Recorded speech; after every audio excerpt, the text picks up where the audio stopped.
Well, hello there. Good to see you all here. How are you all doing? God damn it, I need to... Okay, I guess this works. Hi! Yo, Garbles, you're new here? Well, welcome. This is City of Awesomeville, where I'm your most humble mayor of Low Awesome, and it's good to have you here. How art thou singeth? What's going on? Also, congrats on being first, incredibly enough. And Little Source, congrats on being second. There was also a Tyranitar that escaped. Sad Tyranitar noises. Anyway, y'all excited? Y'all excited for the Innsmouth case? Maybe we'll manage to find the little girl today. Wouldn't that be something?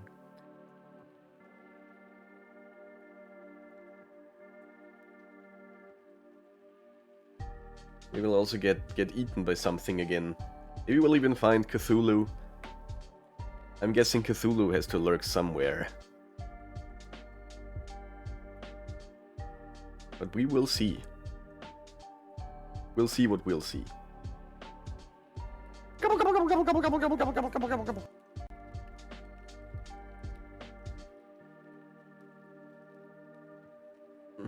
Here's the girl. It doesn't work. The tasty beverage doesn't work. I guess I forgot to turn some of them back on. Actually, I forgot to... I knew that I was turning them off, but I didn't remove the thingy. The redemption thingy. Can I turn it on again? Actually, I think I can turn that back on. Rigged.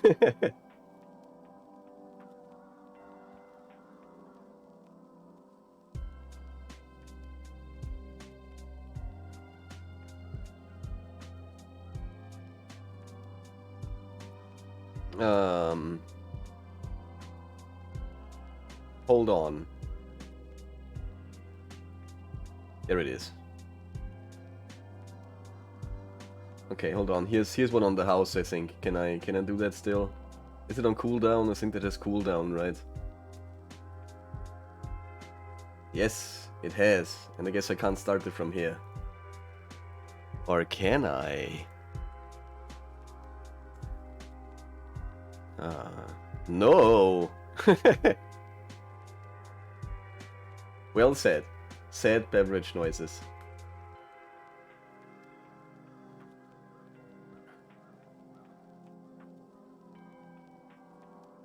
Right then. But it should technically work now. I reactivated the tasty beverage.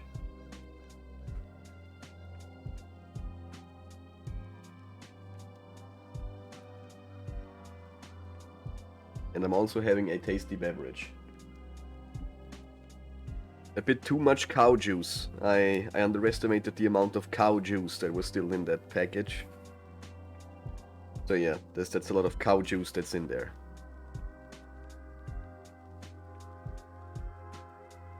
But anyway, how do I do things? Let me just pause this, and then I guess we go here, and this is where the Innsmouth case is. Yes. What if I continue? Where did we left off last time? What happened there? Didn't we die? Didn't we get eaten by... What was it? Creatures? Oh yeah. I remember now. What were the creatures though? Ferrets. Yes. Those creatures. Apparently the walking is not the only thing they can do. They can also eat. Okay. What do we have here? I gotta get back into my detective voice. Let's see. He wandered the streets. The dark clouds spread out from the sea like claws that ominously reach for the town. Reach for you. The sun has set, and the temperature is dropping fast. The air, too, gets colder, and rough winds. And the rough wind whips through the alleys.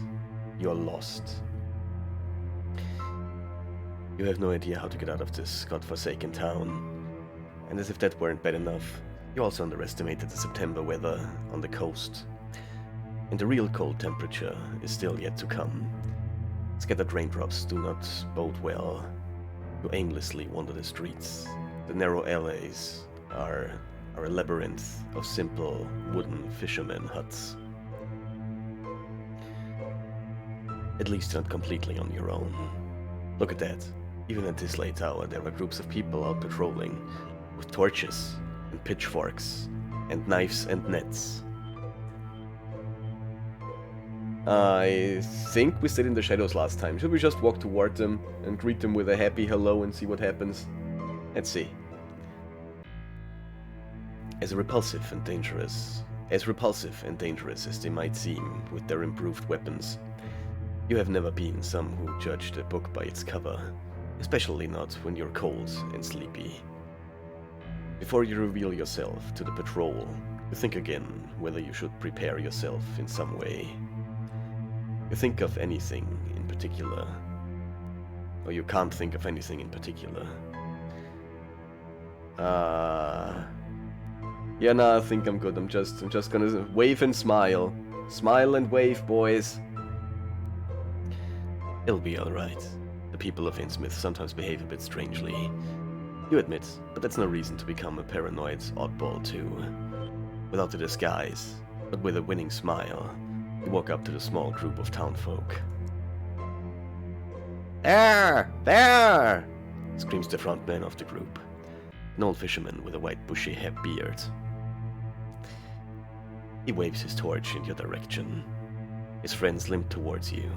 Their rags and rain jackets and rags flap awkwardly against their bodies. Yeah! Yeah! Yeah! Yeah! Cthulhu! Vertagen! Considering they're a limping hordes of deformed lunatics, they manage to surround you quickly.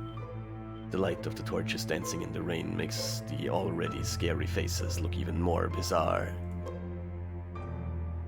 Nervously, they lick their bulging lips while they stick out their torches, knives, and pitchforks to keep you in check.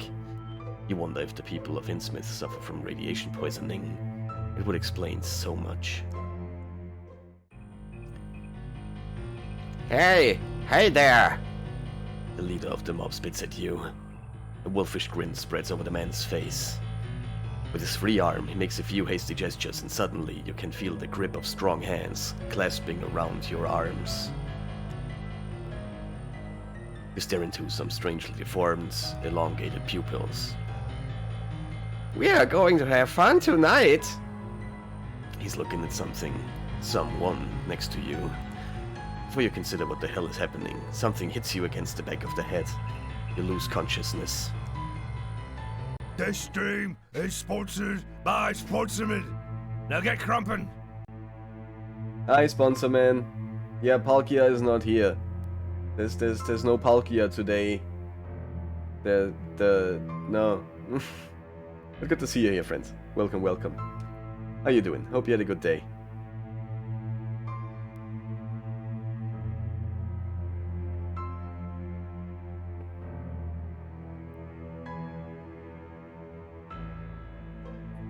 Freezing cold, voices, whispering, arguing, raindrops that roll off your forehead, a pungent smell of fish that you have almost gotten used to. Damn it.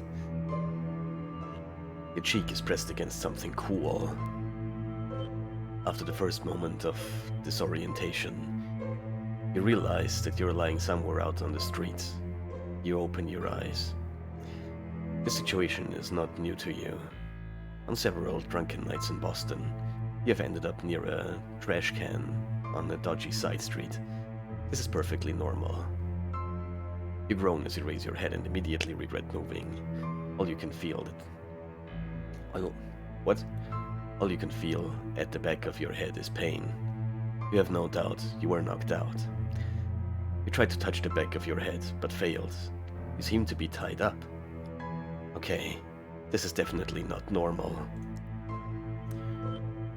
At least now you recognize where you are. It's Innsmouth Town Hall Square. At least 50 villagers have gathered around you. They huddle together in small groups and are deep in conversation. Relaxed, they rest on their pitchfork and have thrown their fishing nets loosely over their shoulders. Now and then, they grin at you. What are we gonna do? Start complaining or cry for help? Yeah, I did say it was not scary.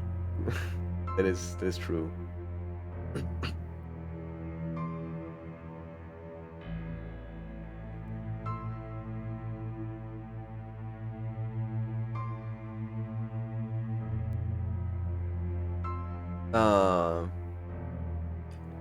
I think I want to start complaining at the fish people. I think that's gonna be fun. If all else fails, you decide to wallow in self-pity. After all, you have no clue how you got yourself into this situation. You wonder if those gangsters have also stolen your wallet and emptied your bank account. Do they have your apartment key? Have they already been to your crappy apartment in Boston? Have they? And what about your goldfish Al? You really should have fed him again before you left. Damn it. You're going to lose everything. Everything! But they will never take away your online private detective license. A worn-down boot suddenly appears in your field of vision.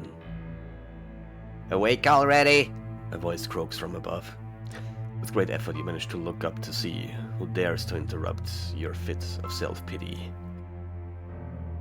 It is the leader of the group, Abraham, who looks down on you triumphantly. From where you are, you can see all the small tumors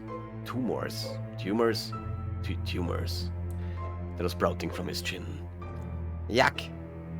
Yuck, you say involuntarily. If you've offended him, he doesn't show. He gives you a dirty grin. I hope you enjoyed your stay in our little town today, landlubber. Meh. What was meh? Ooh, there's a wild onage in chat, guys. A wild onage. Exclamation mark pokey catch you when I catch that pokey. I'm gonna use a great ball for that. Hey, Ryu, hi. Good to see you, friend. Welcome, welcome. How you doing? Yes, we're noveling again. This is the Innsmouth Case again, because this game's really cool. And I enjoyed these. Yeah, can we get a shout out for Ryu? Really cool guy, plays a lot of games that are really cool. Like Super Smash Bros. Ultimate, and Splatoon, and Mario Kart, and other games that are pretty cool. Also sometimes is very sporty and does sporty stuff. You're gonna lose some of your own weight just by sitting on your fat ass and watching Ryu do stuff. So definitely go there and do that, highly recommend. It's pretty difficult to shrug your shoulders while lying on the floor in shackles. That's why all you reply is, eh. The old man shakes his head scornfully. You goddamn city dwellers and your indifference. Damn, the man whistles, as if impressed. You're a tough guy, I'll give you that. I wonder how long that will last when you're on fire. Fire? Before you can ask for a more detailed explanation, you're grabbed by the arms. Some fishermen have silently approached you without you noticing. God damn it, the onage escaped. Shucks. They jerk you up into the air and carry you over the square. After just a few yards, they slow down. The ground they're walking on seems less solid. You're standing by a stake. Two men in rags and gross bulges on their cheeks undo your handcuffs and then tie your arms around the central pole. The remaining villagers have interrupted their chatter and are coming closer. Do I just yell at them, or do I try to get free? So many questions, so little time. Choices.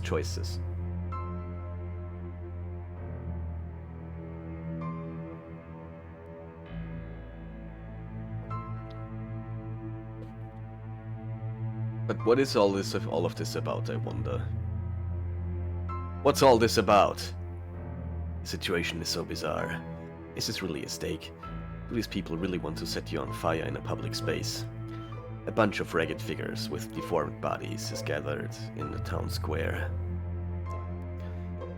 They have squashed noses, gills, and psoriasis that covers the whole face. You're certain that you have not yet met any of these horror figures today. What is a psoriasis? I never heard that word before, I think. Psoriasis? That word. Or did you? Maybe they simply looked more harmless in direct sunlight.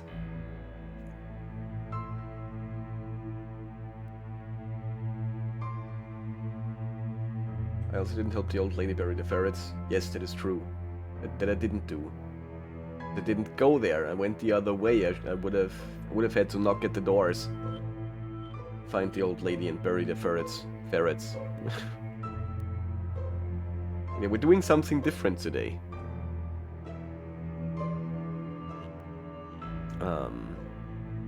Finally, about time! Someone shouts annoyed and drowns out all the other conversations taking place in the town square. Looks like someone finally managed to light the torch. Solemnly, the men march towards you, and in awe, the other villagers make way for them. Not everyone in Innsmouth can light a fire. Two of the men remain with the other spectators. Two of the men remain with the other spectators, and the torchbearer continues alone until he stands before you at the stake. He turns his back on you and begins to speak to the electric audience. Brothers and sisters! Yes, Abraham! Several people respond, which says a lot about the Innsmouth gene pool. Quiet! He growls immediately. I mean, everyone present! Satisfied, he solemnly spreads his arms. You can now see the hand with which he holds the torch is a single flap of skin wrapped around the log. The hour approaches, and before you stands our tribute to Dagon. We share the sacrifice and the blessing, for we are faithful children of the... He falls silent. A dozen tourists walk out of the next alley along. The villagers look surprised and exchange baffled looks. Some look to Abraham for help. Embarrassed, Abraham drops the torch. Yeah, I kind of want to see where this is going. I think I'm going to remain silent. You remain silent. This whole thing is really rather unpleasant. Sure, these degenerates want to set you on fire and sacrifice you to some god, but the point is that they picked you for it. Out of all the travelers in this town, they chose you. For example, this guy who's constantly shoveling white french fries into his mouth. They didn't pick him. Or the blonde hipster who has the nerve to take selfies of himself and the steak, well, with yours truly on it. They didn't pick him either. All these tourists were carefully considered, and only you were found to be worthy enough for the stake. The tourists mingle with the people, but the atmosphere remains stiff and awkward. The villagers once again prove to be lousy hosts. The tourists soon move on to the next attraction of the Innsmouth nightlife. As one does. Abraham, the torchbearer, hems and haws for a few more minutes until all tourists have left the town square. Thanks, he mumbles sheepishly with a side glance in your direction. That was, really decent of you not to make any trouble. Yeah, don't worry about it, it's cool. Never mind, he says, bored. You said goodbye to life, and the last thing you want to see in your last moments on Earth are goddamn tourists. Wretched tourists. Any last words? Abraham asks. Oh boy.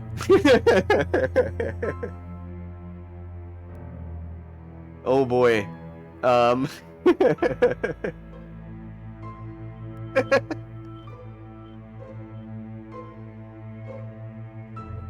Why is this an option?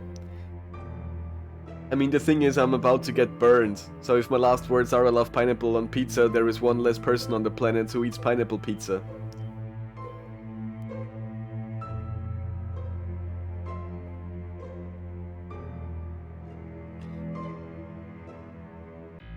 Why am I talking with his voice? Did I? Yeah, maybe I was mocking him. Because, you know, I'm very much finished with life anyway.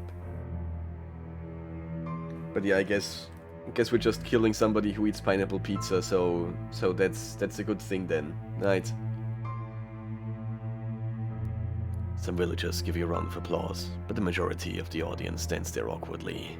Abraham just shrugs. Then he puts the burning torch on the wood. With a crackling sound, the fire consumes the first dry branches. The sight of the spreading flames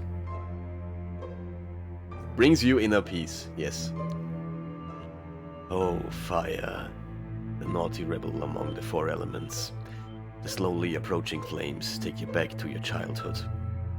Evenings under the stars, which you've watched on the TV. Oh, television.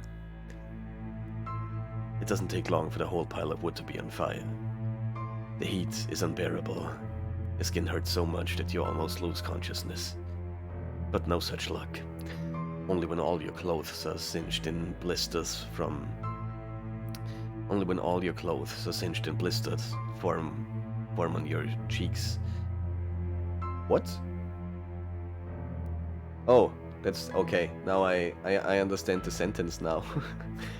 Only when all your clothes are singed and blisters form on your cheeks does your circulatory system finally collapse.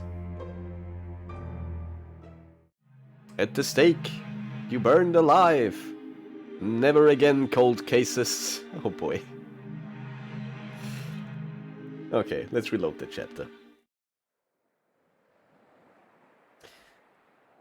The beach. Screeching of seagulls and endless white. Well, brown. Okay, fine, grey. Beach. And the sound of the waves. Clean. Well, potentially clean water. The algae are way too dense to really tell.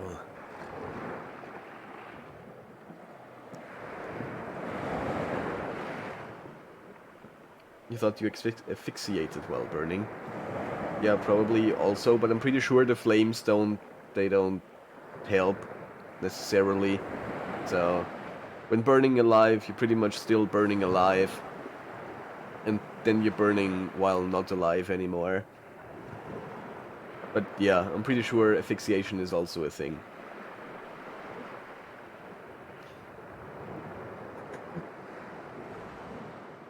You walk on the sands and move a little closer to the waterline, curious about what you might discover there.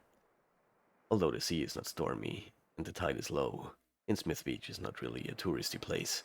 Everything is simply too grey. This is what you associate with a real vacation. Television. Holiday, schmoliday. The best thing about staying in a hotel room is that you never have to clean up. You can gorge on loads of fast food laid out around you on the couch and watch whatever weird TV programs are on in that particular country. The country. Exotic. Lost in thought, you keep wandering over the dunes. You notice how all the colors of the sea and the beach seems to be swallowed up by the strange light conditions here. You hold your hand up in front of your face. Your skin looks grey and matte. But still, you feel relaxed. The murmur of the sea invigorates you. You feel a deep sense of longing within you. A serene sense of inner peace and freedom. Until the techno music starts. A monotonous beat. The sound seems to come directly from the beach bar. The sound seems to come directly from the beach bar a few hundred yards off to the distance, which appears to be surrounded by about a dozen people. Given the changing weather, it's perhaps no surprise. What else is one supposed to do on this beach apart from drinking cheap cocktails and dancing to bad music? Something strange grabs your attention. A kind of cage standing in the shallow water. perhaps 12 feet wide and deep. To the cage! Thanks to the low tide, you're able to get close to the strange object.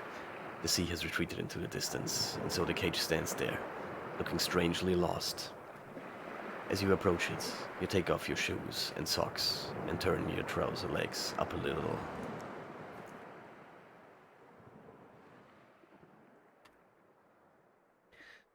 Finally, you stand in front of the cage. There's a visible line on the cage about 3 feet from the ground. The metal on the top half still looks quite stable. The bottom half must normally be submerged in water. Slimy black algae winds around the metal rods. What's strange to you? The position of the cage or the size of the cage? Well, why not both? They both seem suspicious.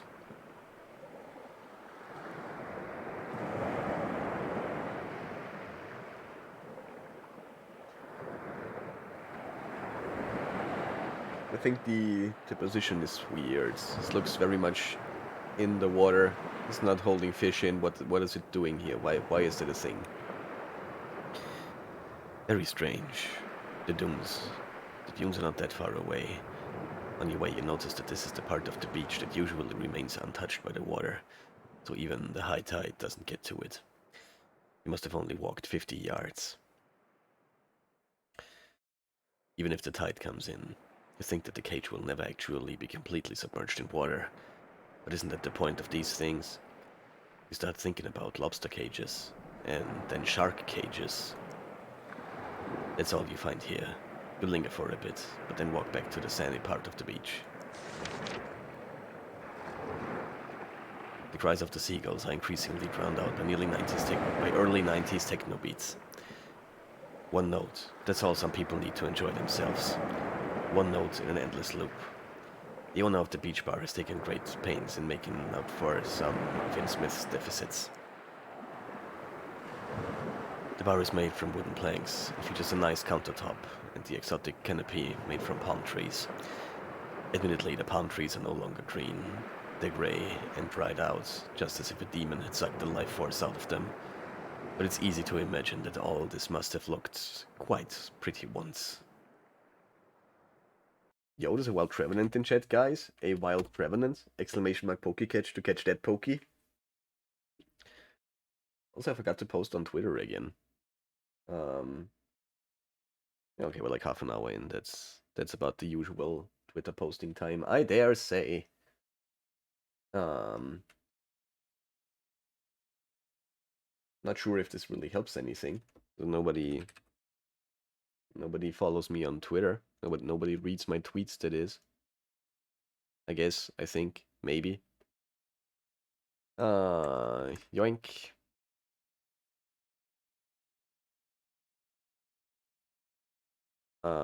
Currently playing the Innsmouth Case.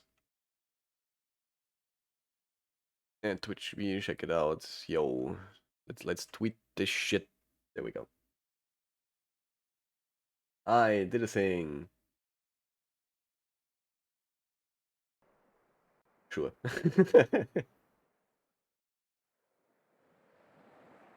Yeah, I then. Must have looked very pretty once. The bar is flanked by wooden bar stools, and a few meters away, towards the ocean, 2 rows of deck chairs have been put up so that people can get drunk while laying down. From a distance, the bar looked busy, but now, as you arrive, you realize that the party is already over, if it ever did take place. A dozen people hang out there. A few surfer dudes staggered about like zombies.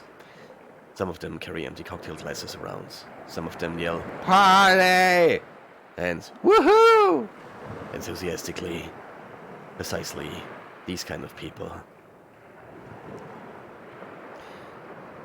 The guy with long hair and sunglasses nods his head in time to the techno beat and taps along on the bar counter with his flat hand. There's no bar staff in sight. One of the tourists' families you had spotted on the way here has spread out the deck chairs. They're evidently trying to keep you away from the party. You look around. I'm gonna sit at the bar. You follow an instinct and sit down at the bar. This place reminds you of your favorite bar in Boston, only that here there's sand on the grounds instead of vomit. You feel at home. Some hippie is poking at you. Some hippie is poking at the slushy fruit remains in his cocktail glass with a straw. He nods over to you as you sit down. It is clearly not his first drink. Where's the bartender? He stops poking the fruit in his glass around and pushes his bandana into place. Don't know. Things were really happening, you get me? Then Zeke took off about an hour ago, and since then, no booze! He sighs. It's the kind of sigh that you might hear from a war veteran. Why would someone simply leave the busy beach bar? A bar with an unattended supply of alcohol. Something's not right. I'm gonna wait for his return. Time passes. Your bottom slowly becomes numb on the uncomfortable bar stool. But by now, you're too lazy to move. Finally! About time! Some of the tourists proclaim. What's going on here? A bored-looking man enters the area behind the bar. You wonder how old he is, but it's really hard to tell. He's wearing a stained green shirt and a squiggly G is embroidered on the left breast pocket. This must be Zeke, the bartender. When word of the barman's return is passed, holidaymakers swarm the beach bar like bees around the honeypot. Sorry it took so long. Part-time job at the hotel, he said, bored, and attached a little sign to his shirt, which reads, Happy to serve you today, Ezekiel. You guys one round of Innsmouth specials on me. He expertly lines up a row of tall highball glasses and begins to cut a pineapple. People start cheering. Go Zeke! Go Zeke! Go Zeke! Go Zeke! Do the cocktails! Make the cocktails! Make the cocktails! Go Zeke! Go Zeke! Two young men start chanting. They enthusiastically jump up and down while hugging each other. It takes a while until the first rush to the bar is over. You wonder what you could ask Ezekiel. Is this place always this busy? There is a steady rush on the bar. The tourists continue to enjoy their drinks, and nobody seems to want to leave the beach bar. Not bad for the northeast coast of late September. Is this place always this busy? You inquire. Nope. But busier this week. But wait until midnight, then the party really starts, if you know what I mean. He winks at you. You... know what's gonna happen at midnight. You say, betraying your utter cluelessness. He pointedly rolls his eyes. Fine. You won't be on the VIP list then. Their loss. Well, the real party is happening, Ezekiel explains in a condescending tone. Right down the key. If you want to be hip, you should go there. You feel a bit queasy at the stomach. Do you want to be hip? Oh yes, I desperately want to be hip. Yes, oh god, yes. You'd kill to have some random dude call you hip. Count me in! How exciting. Only with great difficulty do you manage to keep your composure and continue the conversation. What is this Innsmouth special? You're curious. What's the Innsmouth special? An STD? This is the drink this is the best drink on the whole East Coast, baby. One of the techno guys sing-songs drunkenly. God damn it! This is the best drink on the whole East Coast, baby! One of the techno guys sing-songs drunkenly. Considering the way he holds himself up, it borders on a miracle that he manages to string a coherent sentence together. The surrounding people merely nod. Nobody seems to know which ingredients are actually used in the concoction. You try a sip. Better drunk than sorry. Cheers. Ezekiel mumbles without looking at you. He calmly continues to chop pieces of pineapple and prepare the next batch of drinks. You sip from the glass, and the taste of strong alcohol is bitter on your tongue. The orange juice and pineapple pieces barely hides the high rum content. Admittedly, you've previously exposed your body to much worse fluids. It tastes awful. Party! Have another sip. Party! You shout and raise your fist into the air. Woohoo! Party! The other young people scream. Before you know it, you're part of a party crowd. If only you had known 10 years ago how easy it is to make friends. You raise your glasses. A young blonde named Cheryl, or Sherry, or was it Sharon? Anyway, she's in the process of scrambling her phone number on one of the hippie's wrists. Unfortunately, nobody has a pen at hand, so she uses gull feather. She uses a gull feather. Reading is hard sometimes. But it's the thought that counts. That it is. You empty your glass and hand it to Ezekiel. With a heavy heart, you leave the man to his work. You've already spent too much time during this investigation at the beach bar. So what now? The sea breeze makes you sleepy. You trot toward the deck chairs in a haze. It can't hurt to just rest for a moment. It means you'll be able to resume your mission full of energy, or whatever. Most of the chairs are free. All offer excellent view of the sea and increasingly cloudy horizon. You're spoiled for choice. Of course you're going over to where the other tourists are. Why not? Maybe you'll be able to learn the language if you spend some time around them. It's one of the families you've already noticed a few times today. Happily chatting parents who are constantly eating, and the chronically bad-tempered children. Classic tourists, I guess.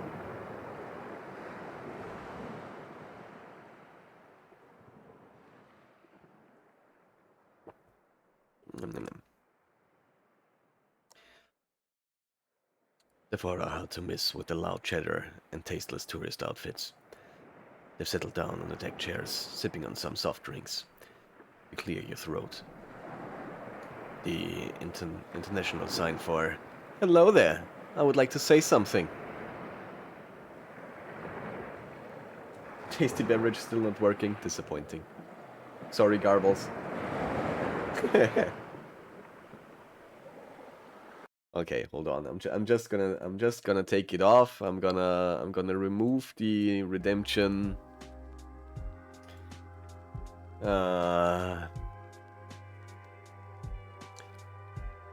Give me just a second.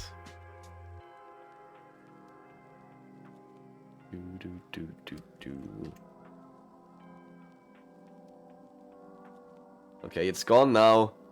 The tasty beverage is gone. Hi, Silence.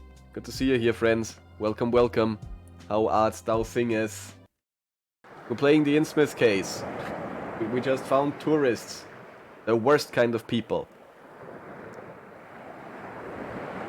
What are you going to ask them?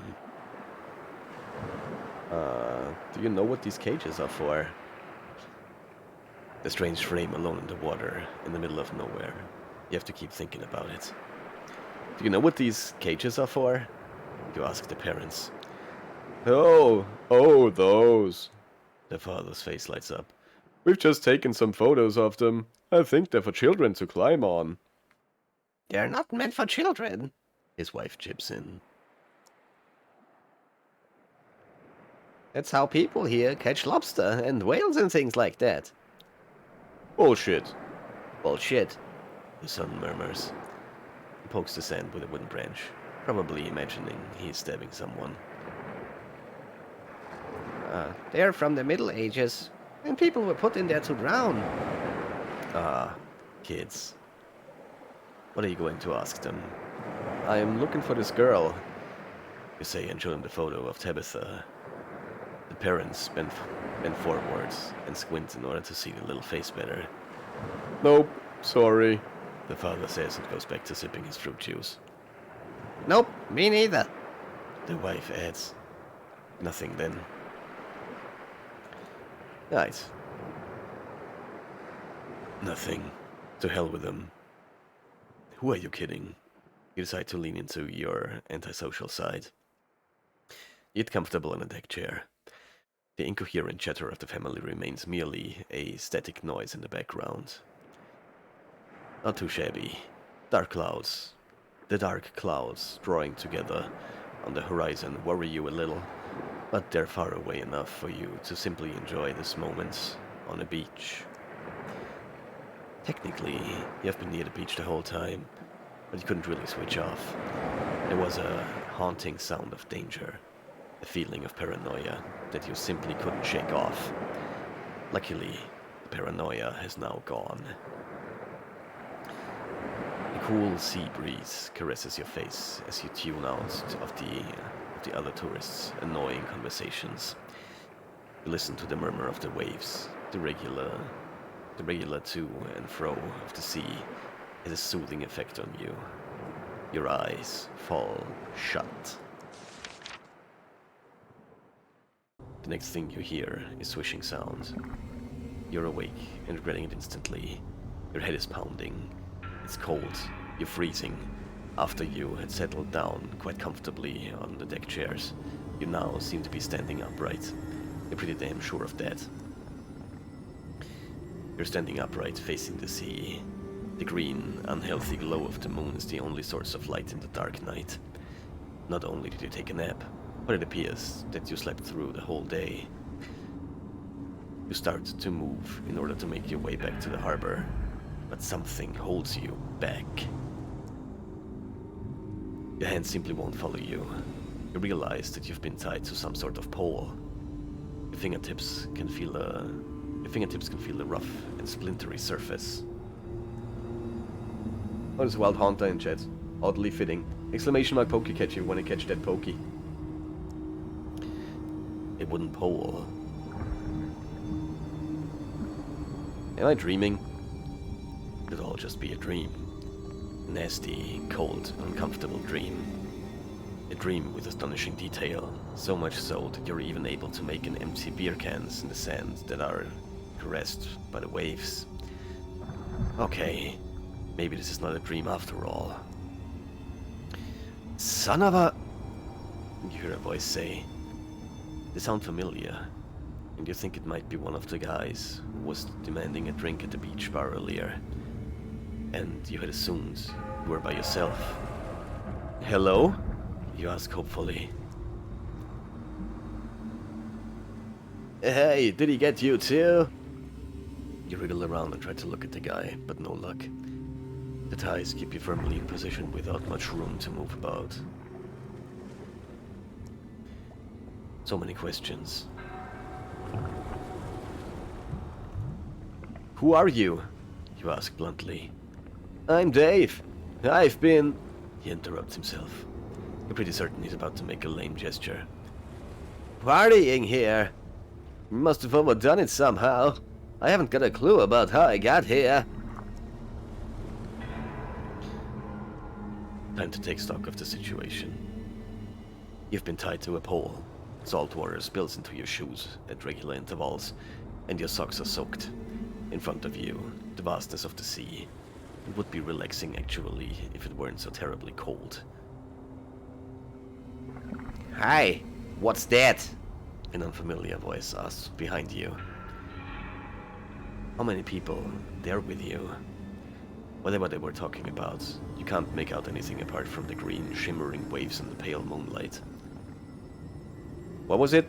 Yeah, I don't know, something. Maybe it was a fish?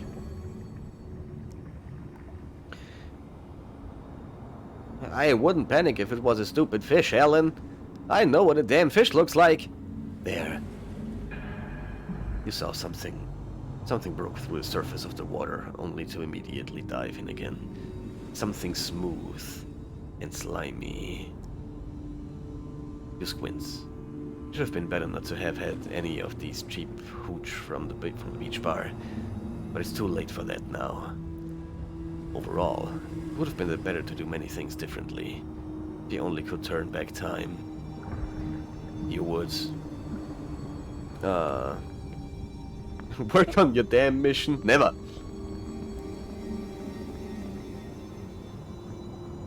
Have more fun or drink less.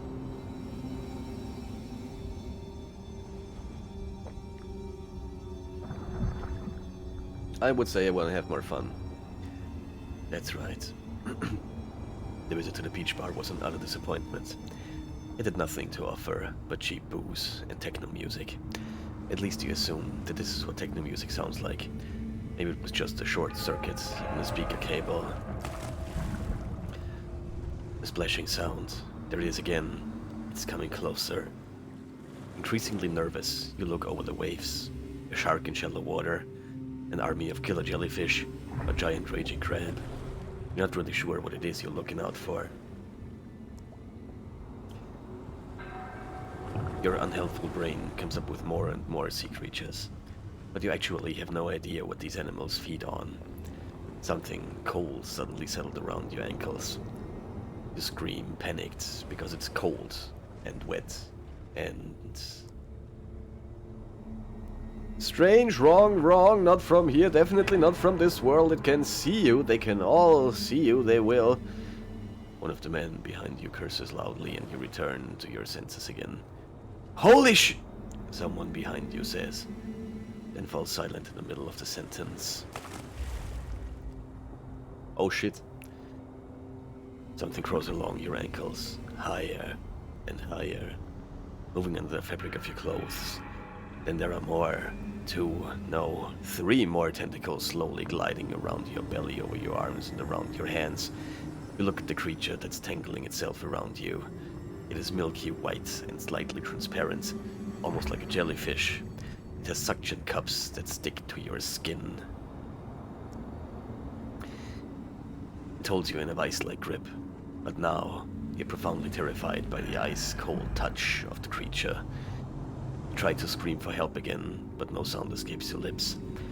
You can hear quiet whimpering from behind you, so you assume that the people who are tied up behind you can clearly see what is engulfing your body. You try to gasp for air, but there is this pressure on your chest. The blood supply to your body is interrupted in several places and the numbness sets in. Several places in your body alert you to the fact that you urgently need to change something about the situation.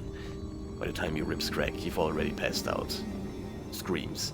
The last thing you ever hear in your life are the screams of your fellow prisoners.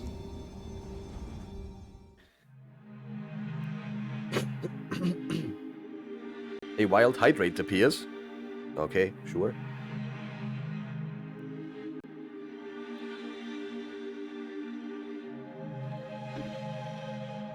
Okay then, the Song of the Sea. We've been pulled into the depths of the sea by tentacles. Innsmouth waves, take me home to the place I belong.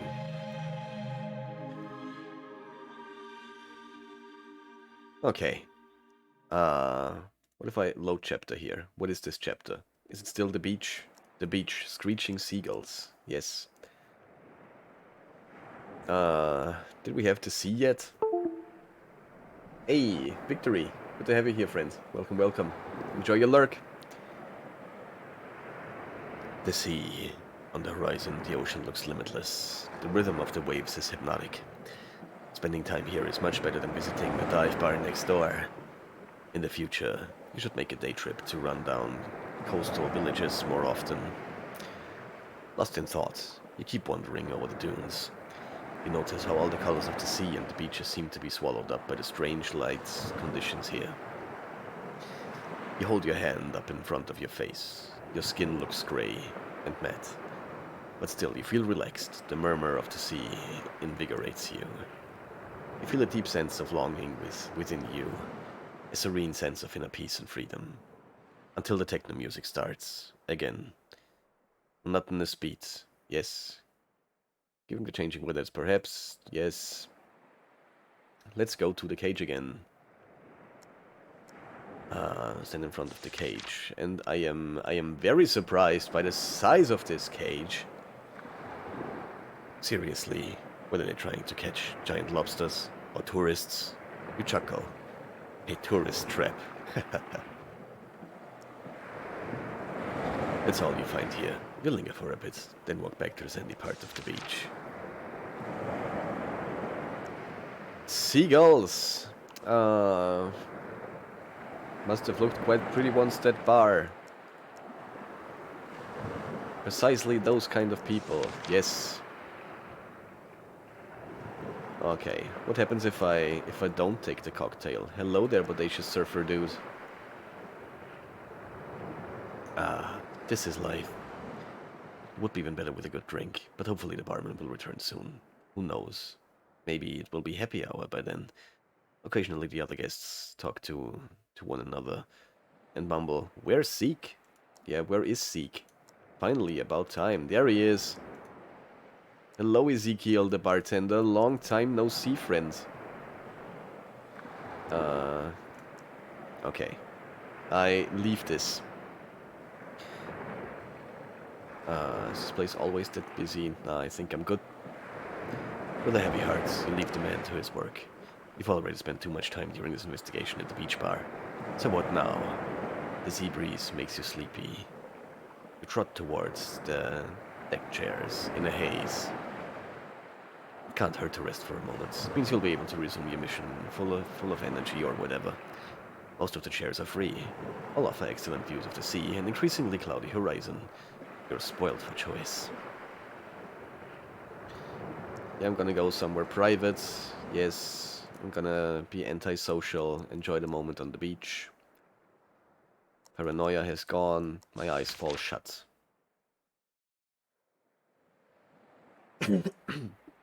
It's cold, I'm freezing, please help. Oh, this is new. It's cold, you're freezing, which is annoying, because you had settled down quite comfortably in the deck chairs. You could swear you'd have noticed a shadow while you're half asleep. There was a figure who tried to grab you and carry you away. Was it all a dream? A chilly wind blows on your face. Oh damn it, this case is going to be the death of you. You simply lie there, as if dead. Your attempts to return to a more comfortable position are punished by a stabbing pain in your behind. Some bit from the chair is digging into you. Probably a cheap model. Damn tight asses! You mutter weakly and push yourself into an upright position. The sun has now set, and all other holiday makers are gone. Instead of freezing their asses off. They're horrible. They're probably sitting in a warm hotel by now. The moon illuminates the beach, and the waves shimmer in its eerie green glow. Green. Nature is fascinating.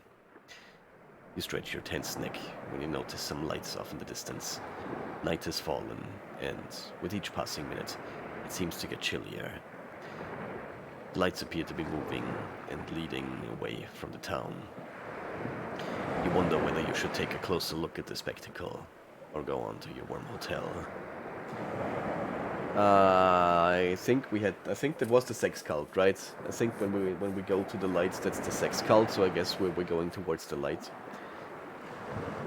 Why not? The day's almost over, and maybe you can at least manage to figure out what the lights in the distance are all about. You trudge through the sand, then you notice that the lights you were heading towards are moving. They do not stand still, but twitch back and forth. Hang on a moment. You're on a beach. It's night. Weird blinking lights. That is clearly a sex cult. These perverts have no respect for anything.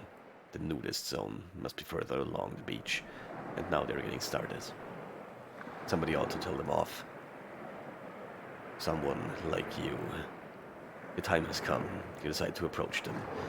In the name of public decency, of course. Not for any other reason.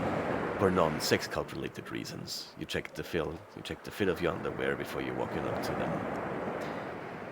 You've arrived. Somewhat indecisively, you stand on a sand dune and take in the spectacle. There were 20, maybe 30 people who have gathered here on the beach close to the waves. You can see that they are naked under the rags and nets that they are wearing on their bodies. They're performing a sensual and seemingly uncontrolled dance while waving glow sticks in the air. The masks that people are wearing seem familiar from film and television. Distorted faces with angry mouths and ugly googly eyes. Reminds you a little of voodoo, but here, on the coast of New England. You're not quite sure anymore whether you are at a rave party or actually an exotic fertility ritual. The acoustics are bad. Instead of the clear techno beats, the people here rely on singing. They could do with rehearsing, though. Without any sense of rhythm, the people are chanting the same refrain over and over again. Yeah, yeah, Cthulhu, vertagen. Yeah, yeah, Cthulhu, vertagen. Yeah, I think I'm gonna watch this. You make yourself comfortable in the cool sand of the dune. A good decision. You have perfect view of the dances. A bizarre spectacle, all in all. And exotic. You didn't think that a dump like Innsmouth would put on performances like these. The men and women stretch their bodies into impossible shapes and keep singing their admittedly somewhat monotonous song. For minutes on end, they run around in circles in the sand. The ground is marked with glowing green spray paint. The people keep brushing against each other. Some of them are really going for it and have started licking each other. That means you... I don't disapprove, but I also don't want to join in. Can I not just keep watching? I would like to have the option to just keep watching. I guess I'm having my phone with me. Can I maybe record this, of course, just to hand in to the police later?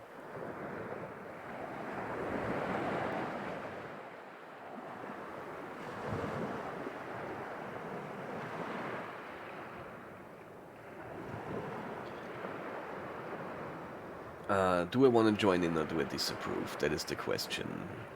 That is the question. Does it make sense if we're making a short poll about this? I don't even know how many people are there. Should we do a poll? Because I really don't know what I want to do here.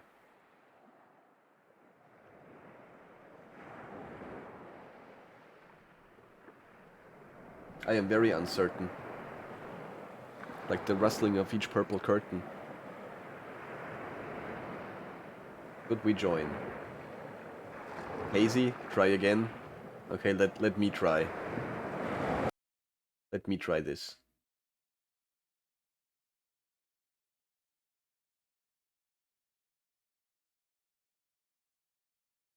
Outlook not so good. Reply Hazy, try again. Okay, so I guess that's a no. I guess we're disproving of this. No, 8-Ball said no. I'm sorry, Little Saurus. Yeah.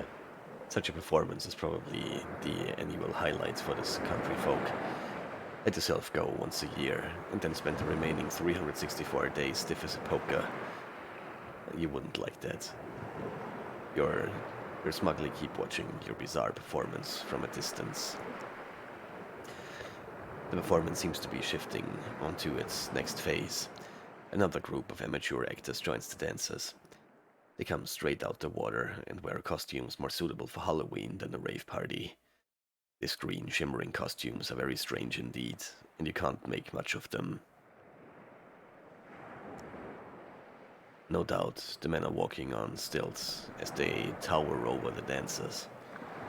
Long, much too long arms dangle from the sides of puffed out chests, with ends in claw hands. Which end in claw hands? How are they supposed to dance with that? And then those helmets, deformed mouths, sunken noses, and ugly pop eyes.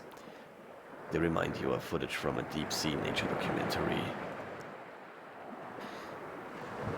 The costumed people were warmingly welcomes and mingled with the people. Then they start to... Whoa. Okay, this part is definitely X-rated. A brave choice for a tourist entertainment program. You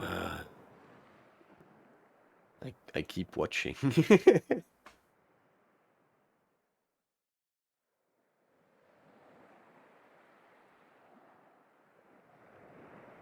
All that's missing now are nachos or popcorn. Spellbound by the spectacle, you lean forward. It's lucky that you were watching the whole thing from a small distance, because whoever put this on must certainly be charging admission for the spectacle. What you see here can usually only be found on dubious websites. That's what people say, anyway. Meanwhile, all the costume figures are rolling in the sand with the dancers. No one is singing anymore. The monotonous chant has turned into soft moaning. You're starting to get bored. After an exciting start, the orgy quickly loses its appeal. You give the performance a maximum of 5 out of 10 C stars. Maybe it's time to head home. I'm gonna keep watching just a little longer. Well, you're here already. Might as well. You're wasting your time. There are no more twists in the performance. Granted, a surprise orgy is hard to top. When you've already given up hope, something does happen though. The costume performers gradually remove themselves from the partners and leave. To be precise, they go back the way they came, into the sea. The whole scene, initially a place where people danced in slightly demented fashion, is now littered with heavy breathing, blissful, smiling actors. You can only guess what the deeper meaning of this performance was. You think it likely that you've witnessed some live performance art. Très chic. Another anecdote to share with the bartender back home in Boston.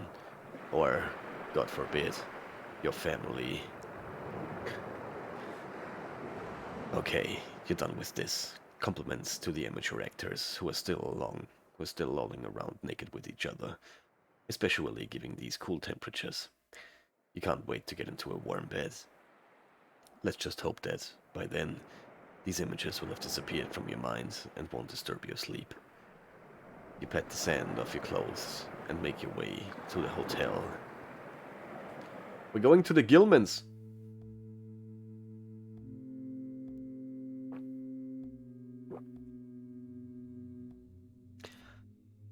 Darkness has befallen Innsmouth.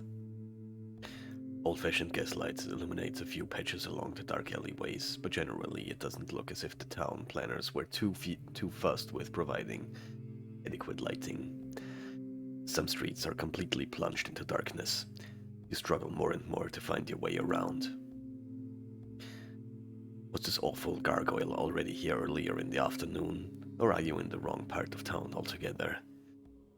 When you're almost about to give up, you search for the Gilman Hotel and resign to finding a cozy spot somewhere in the curb. You see it, the outline of the hotel roof. Luckily, the hotel is set apart clearly from the misshapen nearby tenements. The Gilman Hotel is an architectural masterpiece. Although right now in the dark you can't make out many of its stylistic features, the hotel majestically rises 4 stories above the rickety houses that surround it. A sea of leaves glints in the light of the moon. Must be ivy. An empty parking lot makes you think that the hotel must still have some rooms available. You feel like you've been followed for a long time. The growing paranoia and constant glancing over your shoulder. You'll be able to forget all of this very soon. You follow the path leading up to the entrance and come to the standstill in front of the massive oak door. Your hand touches the cold metal handle. You press it down and pull, but to your surprise, the door doesn't open. The hotel seems shut. I think we've been here. I'm gonna look for another way in. You walk around the property. Metal bars in front of the window make it impossible to simply climb inside. But if you at least hope to finally find a lit window, which you could knock on to make yourself known to someone inside. They won't even let you give one of the light shift staff a good scare. They won't even let you give one of the night shift staff a good scare.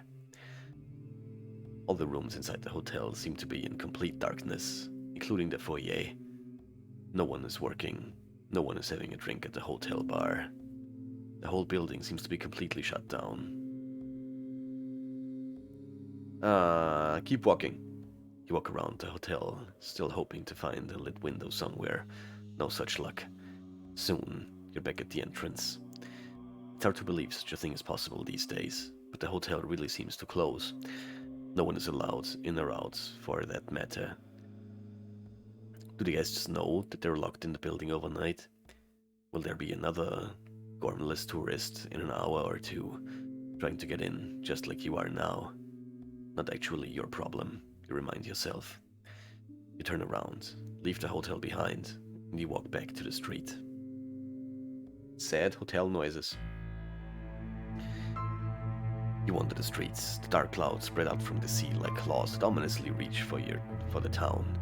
Reach for you. The sun has set, and the temperature is dropping fast. The air, too, gets cooler, and the rough wind whips through the alleys. You're lost.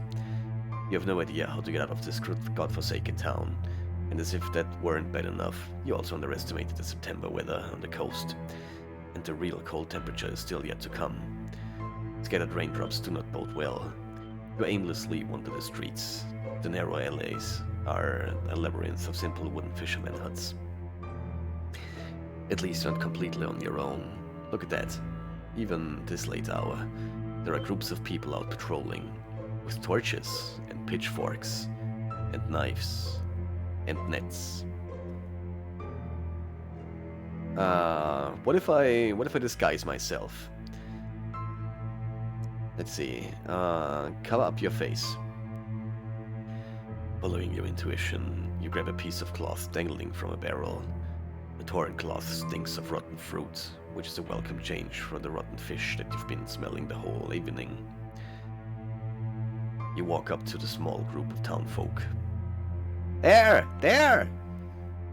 Screams the front man of the group, an old fisherman with a white bushy beard. He waves his torch in your direction. His friends limp toward you, their rags and rain jackets and rags lap awkwardly against their bodies. Yeah, yeah, yeah, yeah, Cthulhu vertagen. Considering they're a limping horde of deformed lunatics, they manage to surround you quickly. The light of the torches dancing in the rain makes the already scary faces look even more bizarre. Nervously, they lick the bulging lips while they stick out their torches, knives, and pitchforks to keep you in check. You wonder if the people of Innsmouth suffer from radiation poisoning. It would explain so much. Hey there! The leader of the mob spits at you. Oh damn. It wasn't his voice, right? Was it? Hey there! The leader of the mob spits at you. Oh damn it. There you were, hoping to be able to sneak past the creepy group. But you somehow must have caught their attention. What are you doing here all alone? I am just going for a walk. Oh, I'm just going for a walk, you say innocently and kick a rotting fish in front of you. He narrows his eyes. You're going for a walk? On a night like this? Outrageous! A few people shot from behind. A pitchfork is poking your buttocks. Meanwhile, the old fisherman steps up to you, his hand massaging the bulges of skin dangling from his face. Who are you? He asks suspiciously, as if by itself your hand touches the piece of cloth that covers your face. It's me! Say your real name. You give your real name. The men look briefly confused and exchange skeptical looks. It doesn't take long before you realize that you have just made a mistake unlike any other. Well then, welcome to Innsmouth, heathen! The old man purrs. You stare into some strangely deformed, elongated pupils. We are going to have fun tonight! He's looking at someone next to you, before you consider what the hell is happening. Something hits you against the back of your head. You lose consciousness. I feel like we've been here.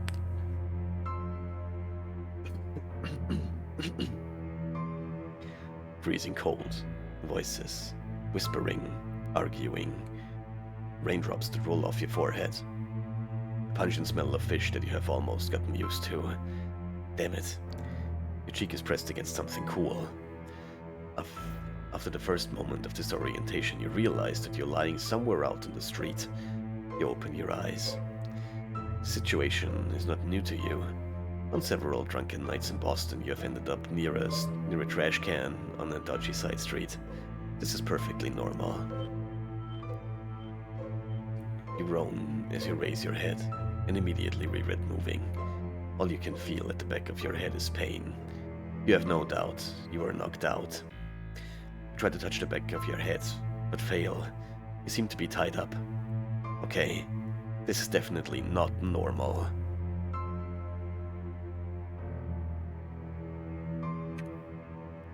At least now you recognize where you are. It's Innsmouth Town Hall Square. At least 50 villagers have gathered around you. They huddle together in small groups and are deep in conversation. Relaxed, they rest on the pitchfork and have thrown their fishing nets loosely over their shoulders. And now they grin at you.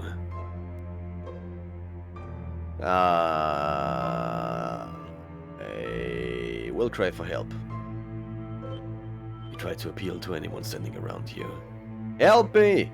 Bloated people of Innsmouth, please save me! You shout to a group of stocky men and women in raincoats. Your words fall on deaf ears. Why on earth are they ignoring you? A worn-down boot suddenly appears in your field of vision. Awake already? A voice croaks from above. With great effort you manage to look up to see who dares to interrupt your fit in self-pity. It is the leader of the group, Abraham, who looks down on you triumphantly. From where you are, you can see all the small tumors that are sprouting from his chin. Yuck, you say involuntarily. If you've offended him, he doesn't show. He gives you a dirty grin. I hope you enjoyed your stay in our little town today, landlubber. I kinda hate all of you, I'm sorry. Oh, a wild Swallows appeared. Guys, exclamation mark, Pokecatcher, you wanna catch that Pokey? It's a two-headed dragon.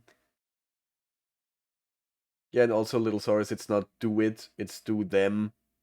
That's what that's supposed to mean.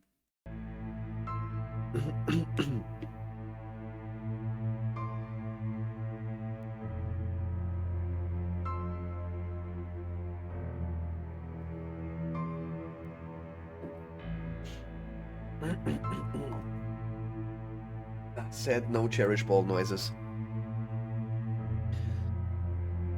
It is difficult to think clearly. It's been a strange day. That much is clear. You're opting for a timeless, I hate all of you! Then you narrow your eyes slightly. The old man blinks suspiciously. Damn! The man whistles, as if impressed. You're a tough guy. I'll give you that. I wonder how long that will last you when you're on fire. Fire? Before you can ask for a more detailed explanation, you are grabbed by the arms. Some fishermen have silently approached you without you noticing. They jerk you up into the air and carry you over the square. After just a few yards, you slow down. The ground there, walking on, seems less solid. You're standing by a stake. Two men in rags and gross bulges on their cheeks undo the handcuffs and then tie your arms around the center pole. The remaining villagers have interrupted their chatter and are now coming closer. Help! Help! You scream. Help! Help! That's all you manage. Damn smoker's lungs. Hey, little Saurus, congrats on catching that Swallows. Congratulations. You have a two-headed dragon now. A few of the fishermen openly laugh at you. Otherwise, nobody seems to even consider helping you. Finally, about time! Someone shouts annoyed and drowns out all the other conversations taking place in the town square. Looks like someone finally managed to light the torch. Solemnly, the men march towards you, and in awe, the other villagers make way for them. Not everyone in Innsmouth can light a fire. 2 of the men remain the other spectators. 2 of the men remain with the other spectators, and the torchbearer continues alone until he stands before you and the stake. He turns his back on you and begins to speak to the electric audience. Brothers and sisters! Yes, Abraham. Several people respond, which says a lot about the Innsmouth gene pool. Quiet! He growls immediately. I mean, everyone present. Satisfied, he solemnly spreads his arms. You can now see that the hand with the fork he holds the torch in is a single flap of skin wrapped around the log. The hour approaches, and before you stands a tribute to Dagon. We share the sacrifice and the blessing, for we are faithful children of the... He falls silent. A dozen tourists walk out of the next alley along. The villagers look surprised and exchange baffled looks. Some look to Abraham for help. Embarrassed, Abraham drops the torch. Cry for help. Help! Help me! Please rescue me! You blurt out. You earn some deeply hurt looks from the villagers, but their feelings are not as high up on your priority list as, say, surviving this night. Tourists look over to you with interest. The first few break away from the group and come closer. A young blonde man takes selfies with you and himself at the stake.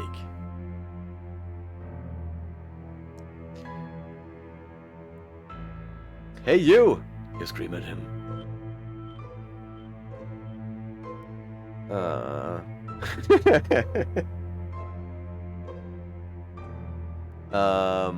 No one wants to see you posing for holiday snaps.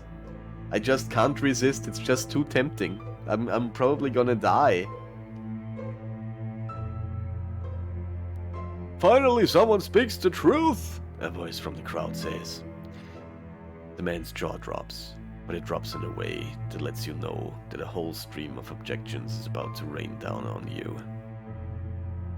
Oh my god, he says with a motionless expression.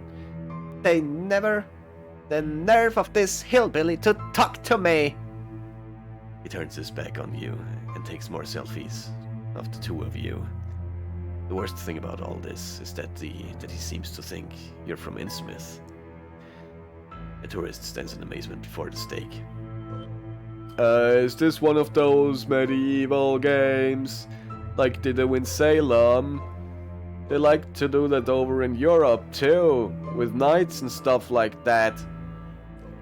Abraham rolls his eyes. Sure, he replies, but it turns out to be the wrong move.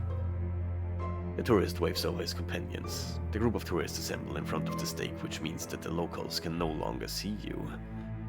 Some of the rough-looking men in fishing coats walk up to Abraham and speak to him. They're obviously getting nervous.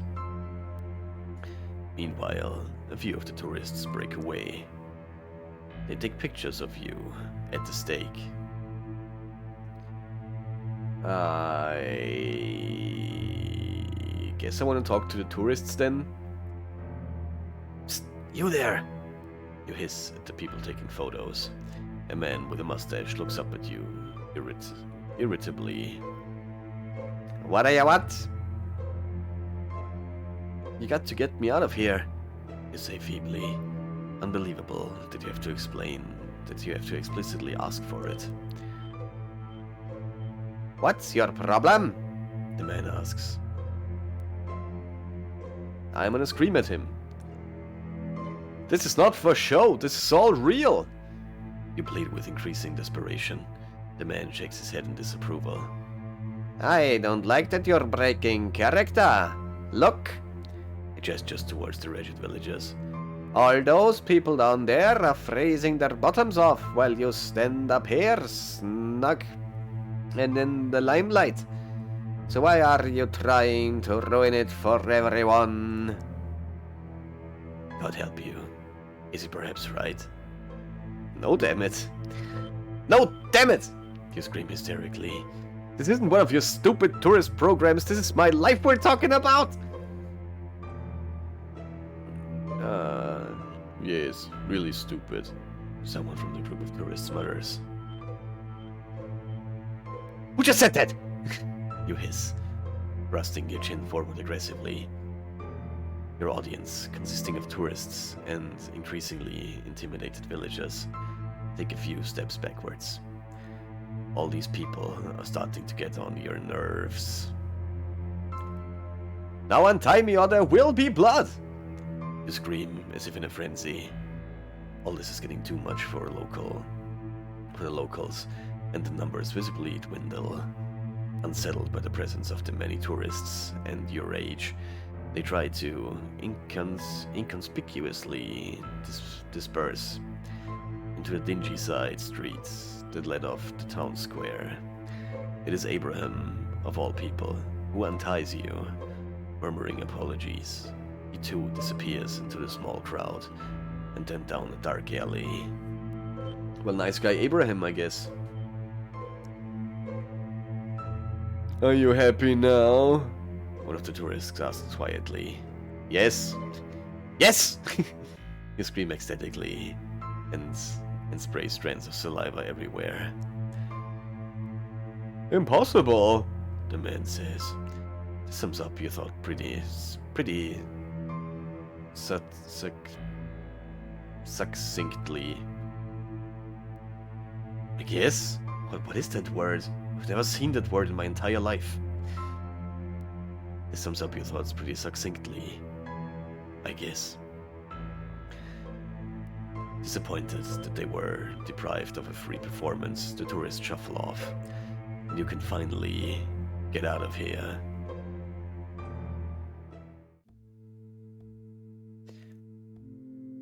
You've made it. At last, you leave the streets of Innsmouth. They have closed in on you so much that the whole place felt like it was suffocating you. A vast void of darkness lies ahead of you. The lousy little coastal town lies behind you. You've swapped it for a bumpy dirt road and a parking lot whose motorized inhabitants glisten peacefully in the moonlight. At least it's not raining anymore, but it's still freezing. You take a deep breath. The pressure in your chest that had built up during the day now finally dissipates. Sweet relaxation. What? Succinct? Cautiously with... what? To the point. Okay. Thanks, Garbles. Sweet relaxation. You will revel in it. You will revel in it as soon as you've made it back to Boston safely and have firmly planted your behind on your leather couch.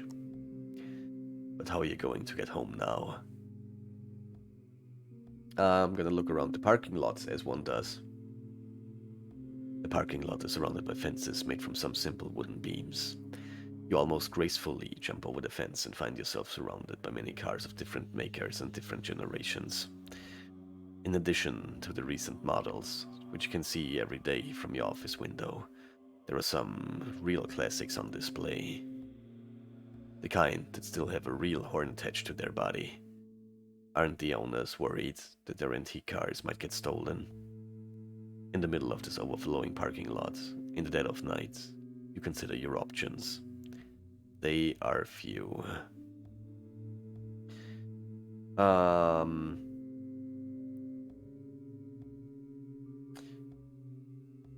think I'm gonna ask 8-Ball if we're stealing a car. Do we steal a car? You may rely on it. Okay, we're breaking into the car. You could break into car.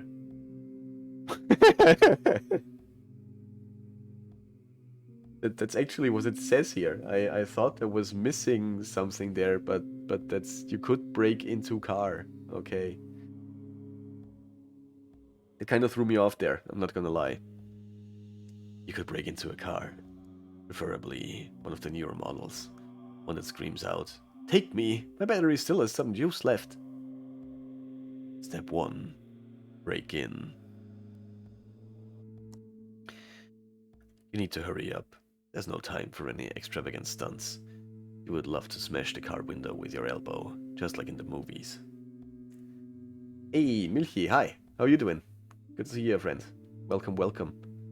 We're playing the Innsmouth Case today again, which means I gotta read a lot. So, I hope you enjoyed it. Thanks for being here, friend. Very highly appreciated. Did you have a good day? Everything just fine and dandy with you, I hope.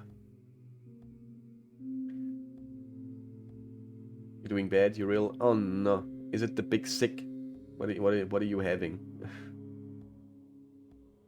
Weapon of choice. A stone that fits snugly into your fist and will soon make an imminent acquaintance with a car window.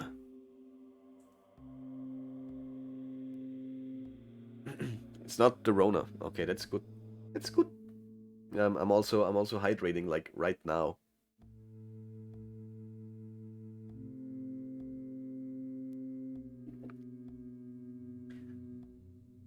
And yeah, just feel better.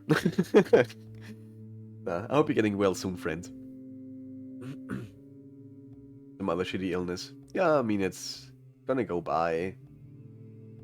So, you know, just enjoy it while you can, I guess. Nah, I'm sorry, friend. I hope you're doing better soon. I hope it's getting better soon. You aim and the stone meets no resistance. The window is cranked down. Fine. If you're responsible, some psycho might come along and steal the car. Oh, hey, there's a wild dino in chat. A wild dino in chat. Exclamation mark pokey catch. You wanna catch that pokey? It's another dragon. Without much delay, you pry open the plastic dashboard. You half worry that the many scenes from the TV in which someone short-circuits a car are all just made-up nonsense. But today must be your lucky day. It actually works. The car engine is howling. Put the car into reverse and maneuver it out of the narrow parking space. The headlights illuminating the many parked cars, which have been assembled here over decades. A shiver goes down your spine. Oh no, what's going on here? It doesn't go by. You have it for 4 days. Oh no, that's like that's most of your lifetime, I guess. Those 4 days. It's probably never gonna. It's never going away. You seen a doctor about it yet? Your appointment is today at 10. Okay. Yeah, maybe you should go to bed then. Maybe you should try and get some sleep so you don't miss your appointment. But yeah, I guess seeing a doctor is a good first step. I guess they can just give you the bestest of drugs. And yeah, it's gonna be fine. Hey, look at me and Little Saurus both catching that dino. It's really cool. Right, what is so spine-tingling in this parking lot? The car dashes out of the parking lot and chases down the dirty road. Something tells you there won't be any oncoming traffic tonight. As you steer the car from the dirt road onto the next country road, you're overcome by a sudden sense of relief. The engine roars, and you speed off into the darkness. Did I die now? Oh, I'm back in Boston. Okay, cool. You jerk awake. Only a pale moonlight seeps through the blinds of your apartment. It must be very late in the night. You're soaked in sweat, as per usual. You sit up on the edge of the bed and try to calm down. Was it all just a dream? Is that what it was? The boss said they were very sad that you couldn't come today. Oh no. Yeah, they were pretty sure they were super serious about it.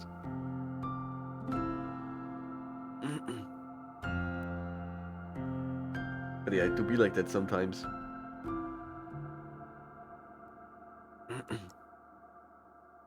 You're safe. You're at home.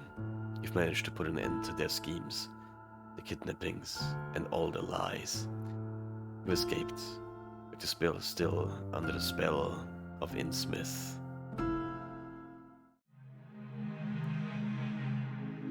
A bad feeling. You returned to Boston. You did everything you could. I most definitely did.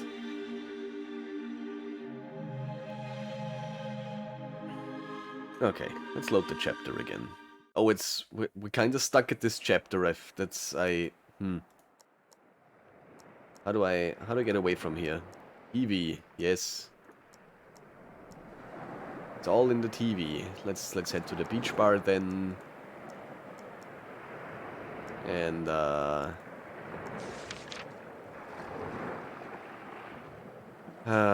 deck chairs. Yes, I think I'm gonna go with the UFO cult this time. I wonder if there's a different outcome if I just don't assume that there's a sex cult. Although I really enjoyed that sex cult. I'm not gonna lie.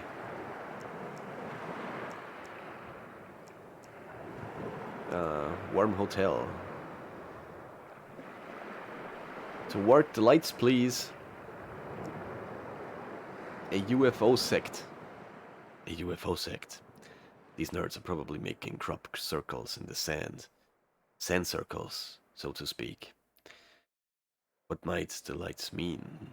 Are these idiots trying to use some kind of Morse code to attract the attention of flying saucers?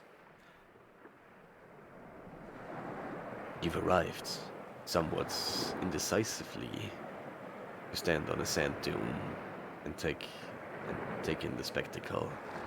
There are 20, maybe 30 people who have gathered here on the beach close to the waves. You can see that they are naked under the rags and nets. Okay, this is all the same. Sensual, seemingly. Cthulhu Fatagen. Start licking each other. Oh no, what did I just do?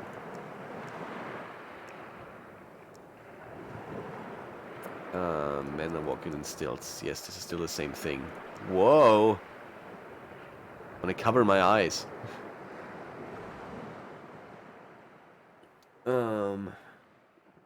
Most bosses in markets only work in a room with a computer and other things. Their boss even works with you in the market. Okay, that's cool. It's pretty cool. Yeah, sounds like a nice person.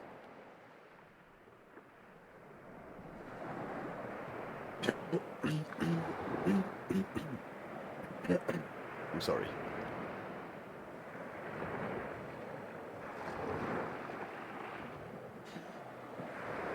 See no evil. You're sure that naughty stuff is covered by this as well. As a well-raised person, you hastily put a hand in front of your face before you become witness to any of the questionable scenes playing out in front of you. Moral decay is the price a country has to pay for artistic freedom.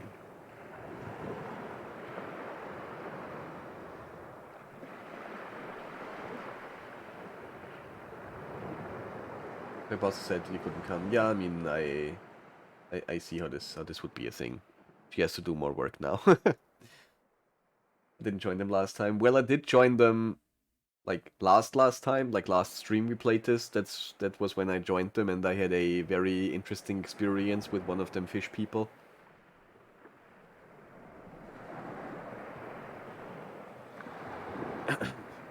So yeah. Although the program was giving you pleasure up until now, it's all getting too much.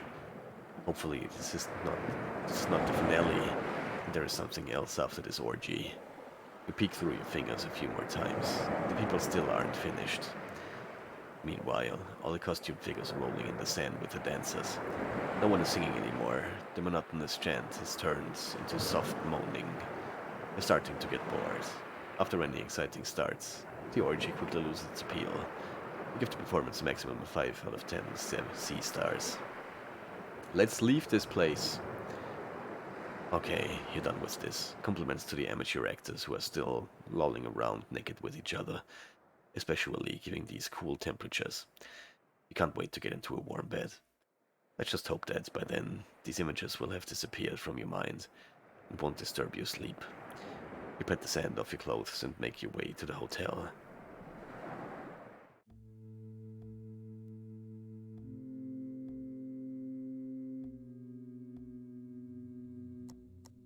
Okay. This is the Gilman house, very beautiful building. I'm gonna ring the doorbell. Surely it should be possible to wake up the concierge, the lobby boy, or the underpaid intern. Under a polished brass sign, it reads, Best Hotels Competition 1928 First Round Competitor. You find the doorbell. You press down on the button for a second, then again for longer, and then once more for good luck. Wherever this doorbell is ringing, you can't hear its chime out there. You press the button a few more times, but now some angry person should be here to threaten you with physical violence. Nothing. Knock on the door.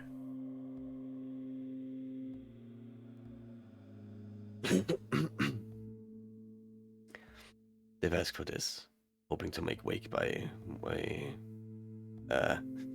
They've asked for this, hoping to maybe wake up one of the hotel guests. You pound your fist against the door. Apart from a bit of dust falling off the door frame, your efforts are in vain. You only produce muffled sounds, and you doubt that anyone inside will hear them. It's hard to believe, but the architecture of the hotel seems to be of very high quality. You begin to wonder why anyone would waste their exquisite workmanship on a place like Innsmouth. Forlorn, you stand in front of the hotel. Yeah, there's no other way in.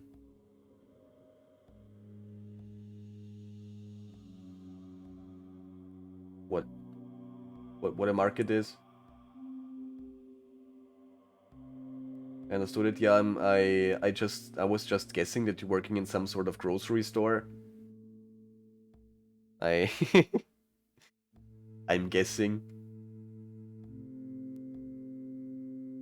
But I mean, you can also just type the German word.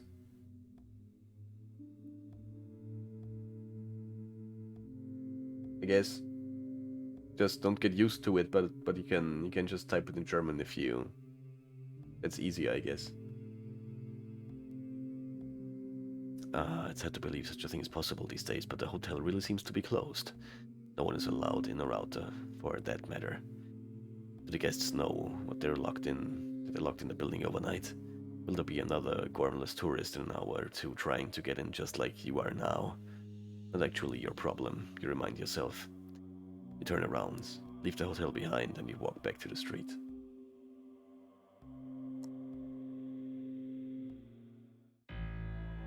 Oh, it's the street. I am gonna stay in the shadows this time.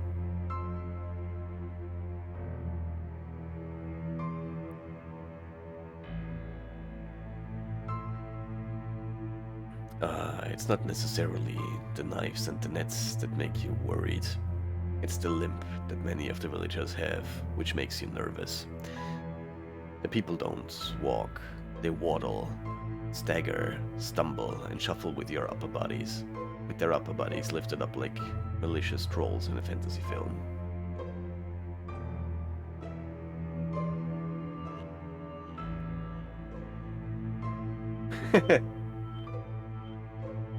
Yeah, but what kind of store? Is it like a grocery store? Is it an electric store? Is it a dildo store? What kind of store are we talking about here? Großhandel. Okay. So you're basically selling everything, I guess.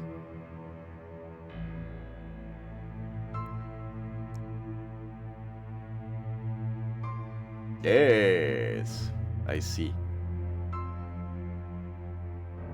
I see how it be.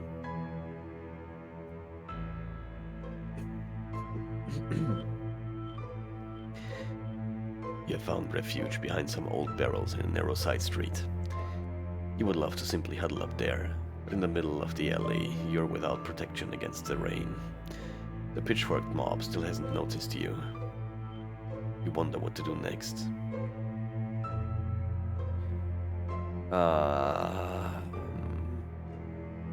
Maybe we'll find the ferret lady again. Let's see. Maybe not all the people here are cranky, cold-hearted hicks. Maybe someone will let you spend the night in their house if you just ask politely. Maybe pigs can fly. The opposite has never been proven. Anyway, the idea of spending the night in the warmth and leaving Innsmouth early tomorrow morning fills you with new hope. Your hand glides over your wrinkled trench coat, which really needs to be ironed. You're a freelance, so you have enough experience with looking pitiable. You've got a good feeling about this. Since all wooden huts look similarly run down, you simply knock on the next best door in order to escape the rain. The patter of the increasing rain is the only thing you can hear. No steps, no metallic clicking of keys, and no good Samaritan to let you into their house at this dark hour. No one seems to be in. I'm breaking down the door! Throwing your already sparse manners overboard, you lean against the door to see if it opens. The whole facade seems to rock slightly, but the door does not give in. You stop the break-in attempt before any of the neighbors call the police. Fuck.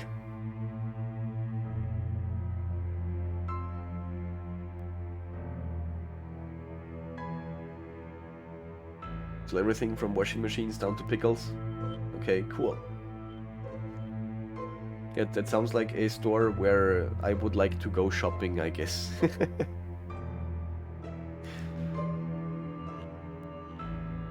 There's another just over there. Again, you try your luck and knock 3 times quickly. Again, no one lets you in. The difference is that this time you hear the rustling sound of curtains. In the window next to the door, the curtain sways slightly back and forth until it comes to rest. There was someone. Yo, a wild Inkay? Okay.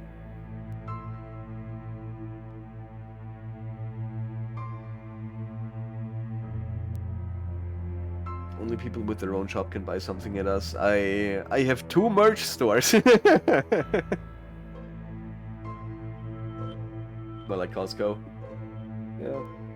I don't know, man. One of those probably. Try to provoke an action. Leaning your arms against the wooden planks, you try to take a look inside, but it is too dark to see anything or anyone.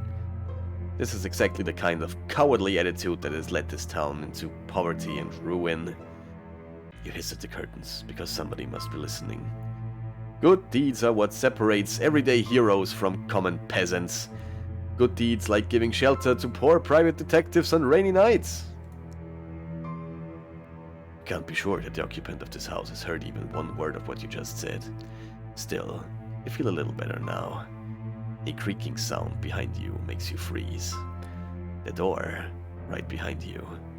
An old woman is peering out of the house in front of you, which you were shouting. She has cracked open the front and examines you through round spectacles. It reminds you of an insect. Her voice is rough as sandpaper.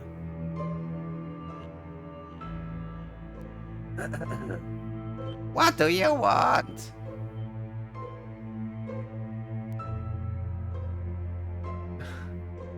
What do you want? You have beautiful eyes. You let your charm work, it's magic. You have beautiful eyes, you say to the old woman and wink at her. The old woman squeaks in delight. She sensually runs her hand with her parchment-like skin over the wooden door frame. Oh, a little rascal. The door opens a little more. With a mixture of fascination and horror, you realize that all this is actually happening. The white-haired woman keeps stroking the doorframe. She wants to hear more. That much is clear.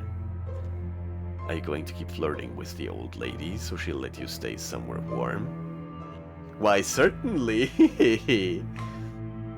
Of course. You put everything in the balance when it comes to surviving this ghastly night in a potentially dangerous town. How's it going? You add.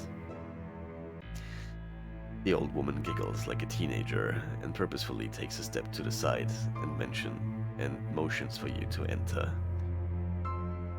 You try to make out detail about the inside of the dark old house. Candles are lined up on shelves and small side tables.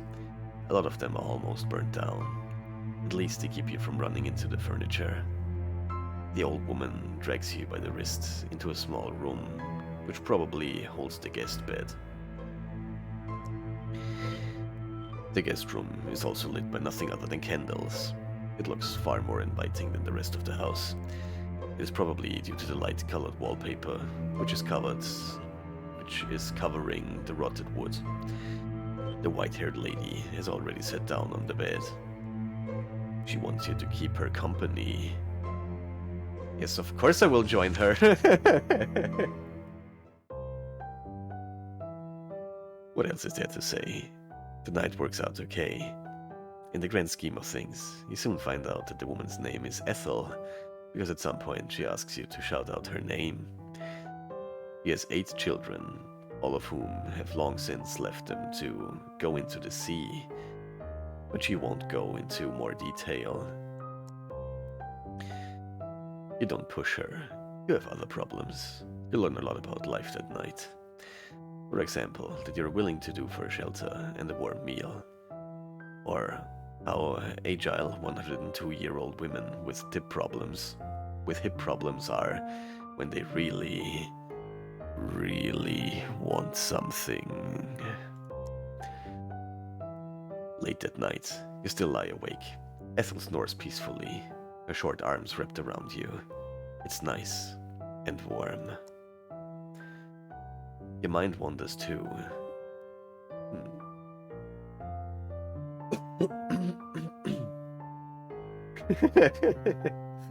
Well, Milky, I got bad news for you.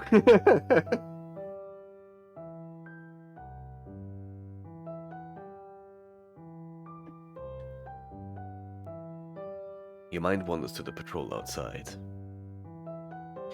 Were these really patrols who were looking for defenseless people? And what did they want with them? Was it some kind of vigilante thing? You prefer not knowing, and hope that none of the other tourists have been caught by these creepy people.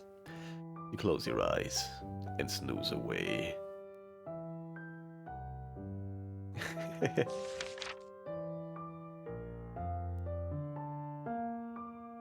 You're sleeping great. In the morning, Ethel has prepared a huge breakfast for you, and the first sun rays of the day bath the house, which seemed so creepy last night, in a soft light. It's crazy how perception can play such tricks on us. Ethel? You say, while the old lady does the dishes. Last night was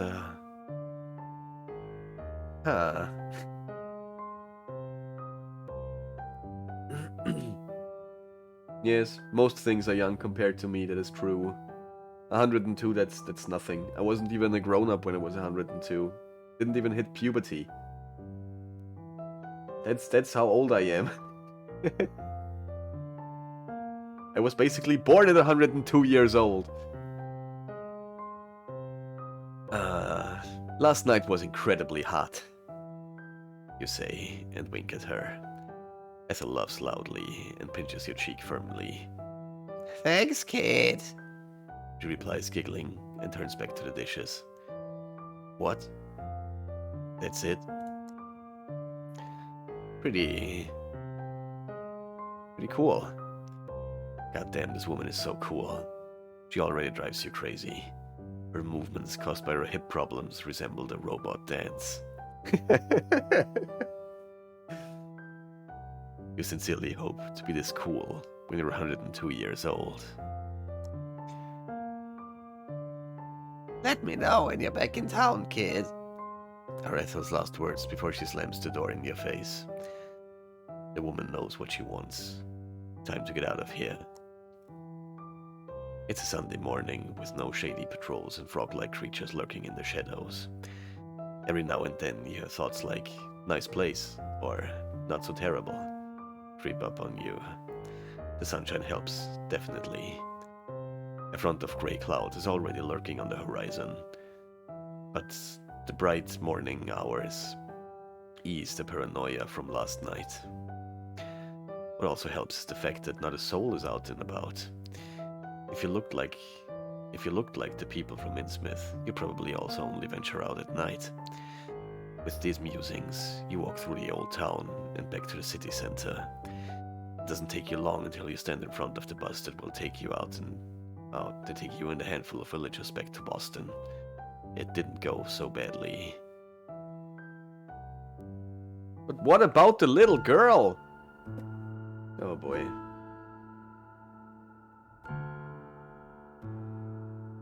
You jerk awake. The pale moonlight sleeps through the blinds of your apartment. It must be very late in the night. You're soaked in sweat, as per usual. You sit up on the edge of the bed and try to calm down. You're safe. You're at home. You've managed to put an end to their schemes and kidnappings and all the lies. You've escaped, but you're still under the spell of Innsmouth.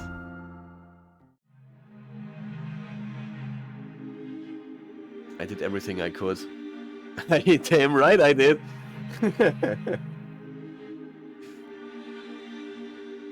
Okay. So that also didn't help. That also didn't help. What is escape?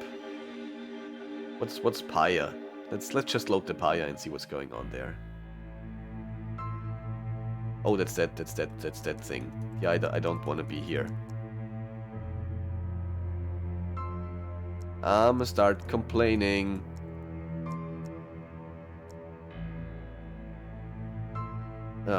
Enjoyed? I loved it here. Whether you enjoyed it?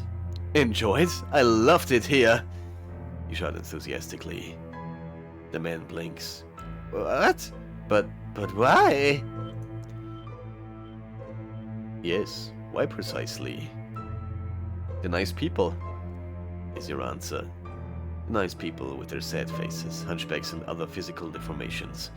The people who give you the creeps as they continue to watch you silently. There is anonymity in Boston. A person next to you in the green line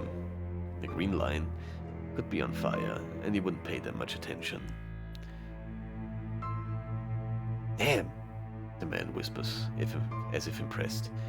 You're a tough guy, I'll give you that. I wonder how long that will last when you're on fire.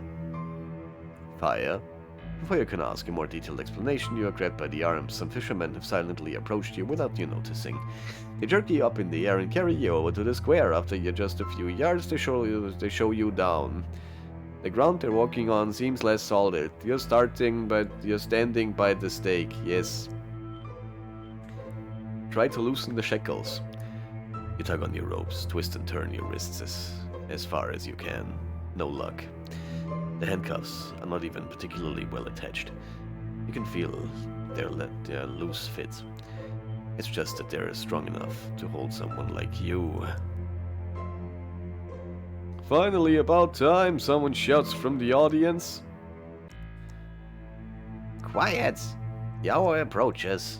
Tourists, I'm on a cry for help. Inform the FBI. That's right, the FBI is the right institution to take apart this incestuous, fish-infested town. The man frowns. He looks at you and seems confused. Like a magnet, he's drawn back to the screen of his mobile phone. What? He asks, lost in thoughts, as he types something on the device.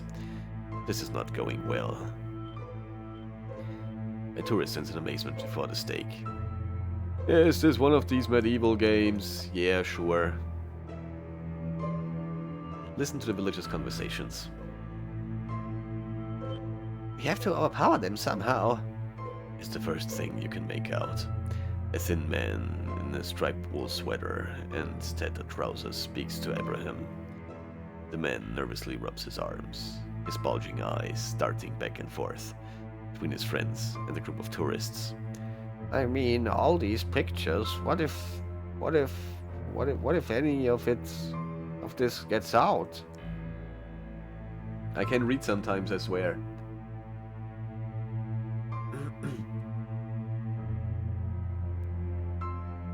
Barry the ferrets?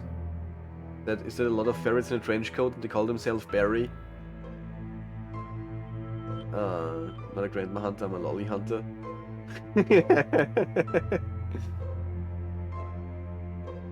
Damn it, you're technically correct. The best kind of correct. Okay. Whatever. Just think it's all an act. And now power them. Just look at us. They'd knock us out. Abraham hisses angrily.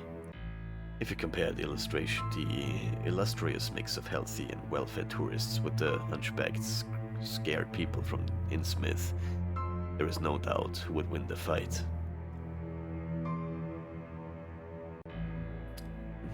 They found me to the stake to burn me alive, you explain with as much patience as you can muster in the light of the circumstances. These people here are clearly insane. Against all hopes, the group of tourists turns out to be of no help whatsoever. With polite interest, they listen to your explanation, which they consider to be part of a reenactment of the witch trials. You can feel a massive headache coming on. I can sail them! Squeaks an elderly lady with more enthusiasm than appropriate for this whole situation. Any last words? Abraham asks. 9/11 was an inside job. Some villagers give you a round of applause, but the majority and the audience stands there awkwardly. Abraham just shrugs. Then he puts the burning torch on the woods with a crackling sound of fire. The first dry branches. The light of the spring frames makes you panic. Suddenly you realize that this whole thing serves the single purpose of setting you on fire. This has been evident for some time, but only now it has really clicked. It doesn't take long for the whole pile of wood to be on fire. The heat is unbearable. The skin hurts so much that you almost lose consciousness, but no such luck. Only when all your clothes are singed and blisters form on your cheeks does your circulatory system finally collapse. Well then. There is a wild houndoom in chat, guys. A wild houndoom. Exclamation mark pokey catch if you want to catch that pokey. Okay, so I guess there's nothing to do on the Paya anymore. What about the city entry? Is that where Mrs. Poopy Place is? Let's see if we can find Mrs. Poopy Place again.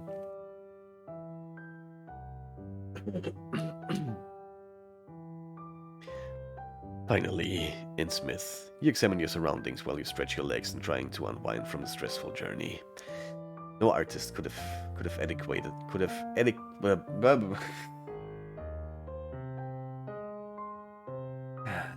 I know how to read sometimes.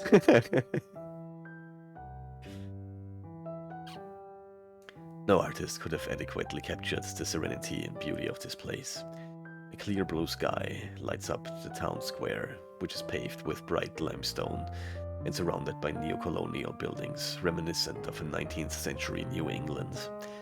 A fresh sea breeze, crying seagulls, and locals going about their business. In the center of the square, water trickles from a fountain. As you stretch your limbs and breathe in the clean air, you're suddenly startled by the water feature right in front of you. The fountain is an enormous fish-like brass creature. An open jaw lined with shark-like fangs spouts brackish water down its massive, inhumanly controlled body. As if that wasn't enough, there appear to be human bodies squirming underneath its massive claws. The faces as contorted as yours is right now. How long have you been standing here? Eyes wide open in shock, you feel utterly paralyzed. You start to scan the town square and notice more and more disturbing details. On every corner, you spot ornamental statues and reliefs of fish, but these are not your classical, harmless kind of fish. These are pagan symbols and grimaces of supernatural creatures from the darkest crevices of the deep sea. In surrounding houses, you can see faces pressed against the windows. All the locals appear to be watching you. You suddenly start to think that the cries of the seagulls sound particularly human-like. They sound like humans crying out in pain. What happened to the idyllic scene from a few moments ago?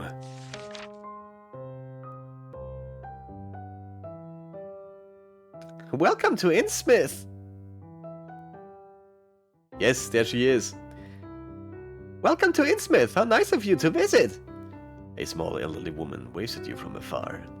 She beams at you as if you were her long-lost grandchild. She seems very different to the boars you've met so far on the bus into town. Her squealing shakes you out of your nightmarish panic. It's good to have you here. I've noticed you're very taken by your local fountain.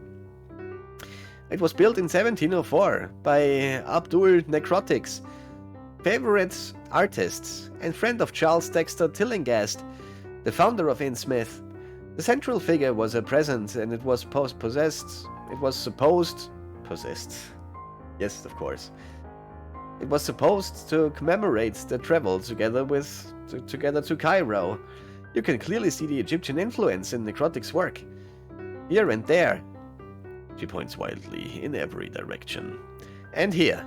But I'm sure you've already noticed this yourself. You look like someone who knows his way around art. She says with a wide smile. You're still in shock. She beams at you. Of course, I'm an art historian. She enthusiastically starts clapping and squealing. A small, plump person in a garish costume, who finishes off all her sentences with a delighted chuckle. Oh, I noticed that at once. How rude of me. I haven't even introduced myself. My name is Muriel Pooping Place. I'm the director of the Parks Commission, chief tourism officer, and head of the welcoming committee. Ta-da! Behind Muriel, there's a ramshackle wooden information stand lovingly decorated with balloons. A colorful painted sign reads, "Welcome to Innsmouth." Muriel tiptoes over her information stand and picks up a whole load of flyers and leaflets from the rickety display cases. She looks down at all the paper in her arms and briefly shrieks with laughter. My goodness! Why don't you take this city map to begin with? Useful. Take the map and put it into your coat pocket. Would you like to find out more about the wonderful town which has been awarded the East Coast Stunning Town Award for several years in a row? Sure, why not? Muriel claps her hands excitedly and squeals. She begins unfolding one of her maps and points at 3 different locations in town. A town center here should be the next stop of your trip. There's a lively, up-and-coming shopping street in Innsmouth, and since May, our local fountain has even had real running water. Ooh, real water. Muriel starts waving her index finger at you. I know what you're thinking. This town is being too showy for its own good. But I can assure you, we've all kept our feet on the ground, even after the whole thing with the East Coast Stunning Town Award. Her finger now points at a different area on the map. The old town of Innsmouth is completely preserved. You'd think nothing was ever done to the facades of the old house. Within 4 miles of here, you won't find any new buildings. Your face is unwillingly slipped into an expressionless mask due to the sheer boredom of it all. And then, Muriel points at the coastal line on the map. The amazing beach promenade. A dreamy beach with a bar that serves all the drinks your heart desires. I hope you brought enough stress with you, because at the beach, pure relaxation awaits you. The small woman chortles. Thank you very much, ma'am. Muriel seems delighted. Nothing gives me more pleasure than ensuring visitors have a great time in our pretty little town. Will you be satisfied for a few nights? I can only recommend staying as long as you can. There's just so much to see. Trust me, by the end of your stay, you won't want to leave. How long are you going to stay? It's a short trip. Oh, what a shame. Muriel's enthusiasm quickly faded from her eyes, and she drops her hands, which are still holding the colorful flyers. I hope you find what you're looking for. Have a great time. Her eyes move past you and settle on a tourist's family right behind you. Seemingly at the flick of a switch, she's back to her gleeful demeanor, bouncing over to the family and waving her brochures. You head further into town, along the cobbled road in the direction of the coast. Not long ago, the sun was bright in the sky, but already the first wafts of mists are creeping into the streets. The air feels thicker, and the sun can no longer penetrate the fog. Time to think about where you want to go. You slow down. You lean your briefcase against the wall and start pacing up and down the quiet hallway. The quiet alleyway. You've got an important choice to make right now. The city center is in the north. Even from afar, you can see the outlines of the old and orientally decorated building in the main town square. Here you should find the police station, the main shopping street, and of course, the town hall. As a coastal town, Innsmouth also has a harbor. From your research, you found out that this is a bustling area with a dreamy beach. You expect there to be mostly tourists. According to your research, the only hotel in town, the Gilman Hotel, is located in the old town. You think about checking in. You could do with freshening up and getting rid of that bus smell that is still clinging to your clothes. Just as you're about to set off, your heart leaps into your throat. You've forgotten your briefcase. This has never happened to you. You usually take good care of the little you possess. There's nothing you can do about it now. You'll have to wait until your return journey to find out whether someone has handed it in at the lost and found. Still, you could swear that the briefcase was already gone when you got off the bus. To the Gilman Hotel. Beautiful it is. You recognize its roof from afar, and after a long walk, it is now before you in full splendor. The Gilman Hotel. At least it's easy to see that it once must have been a gorgeous building. The hotel resembles an old English country estate, but in its present state, it would be suited as the setting for a very predictable film about teenagers and chainsaw killers. Did you try the online Pokemon game? What online Pokemon game?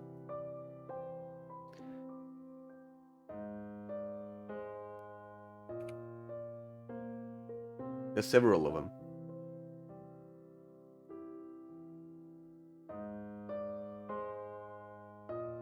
With the code cards? Oh, the online TCG? The card game, you mean? I don't know how it works.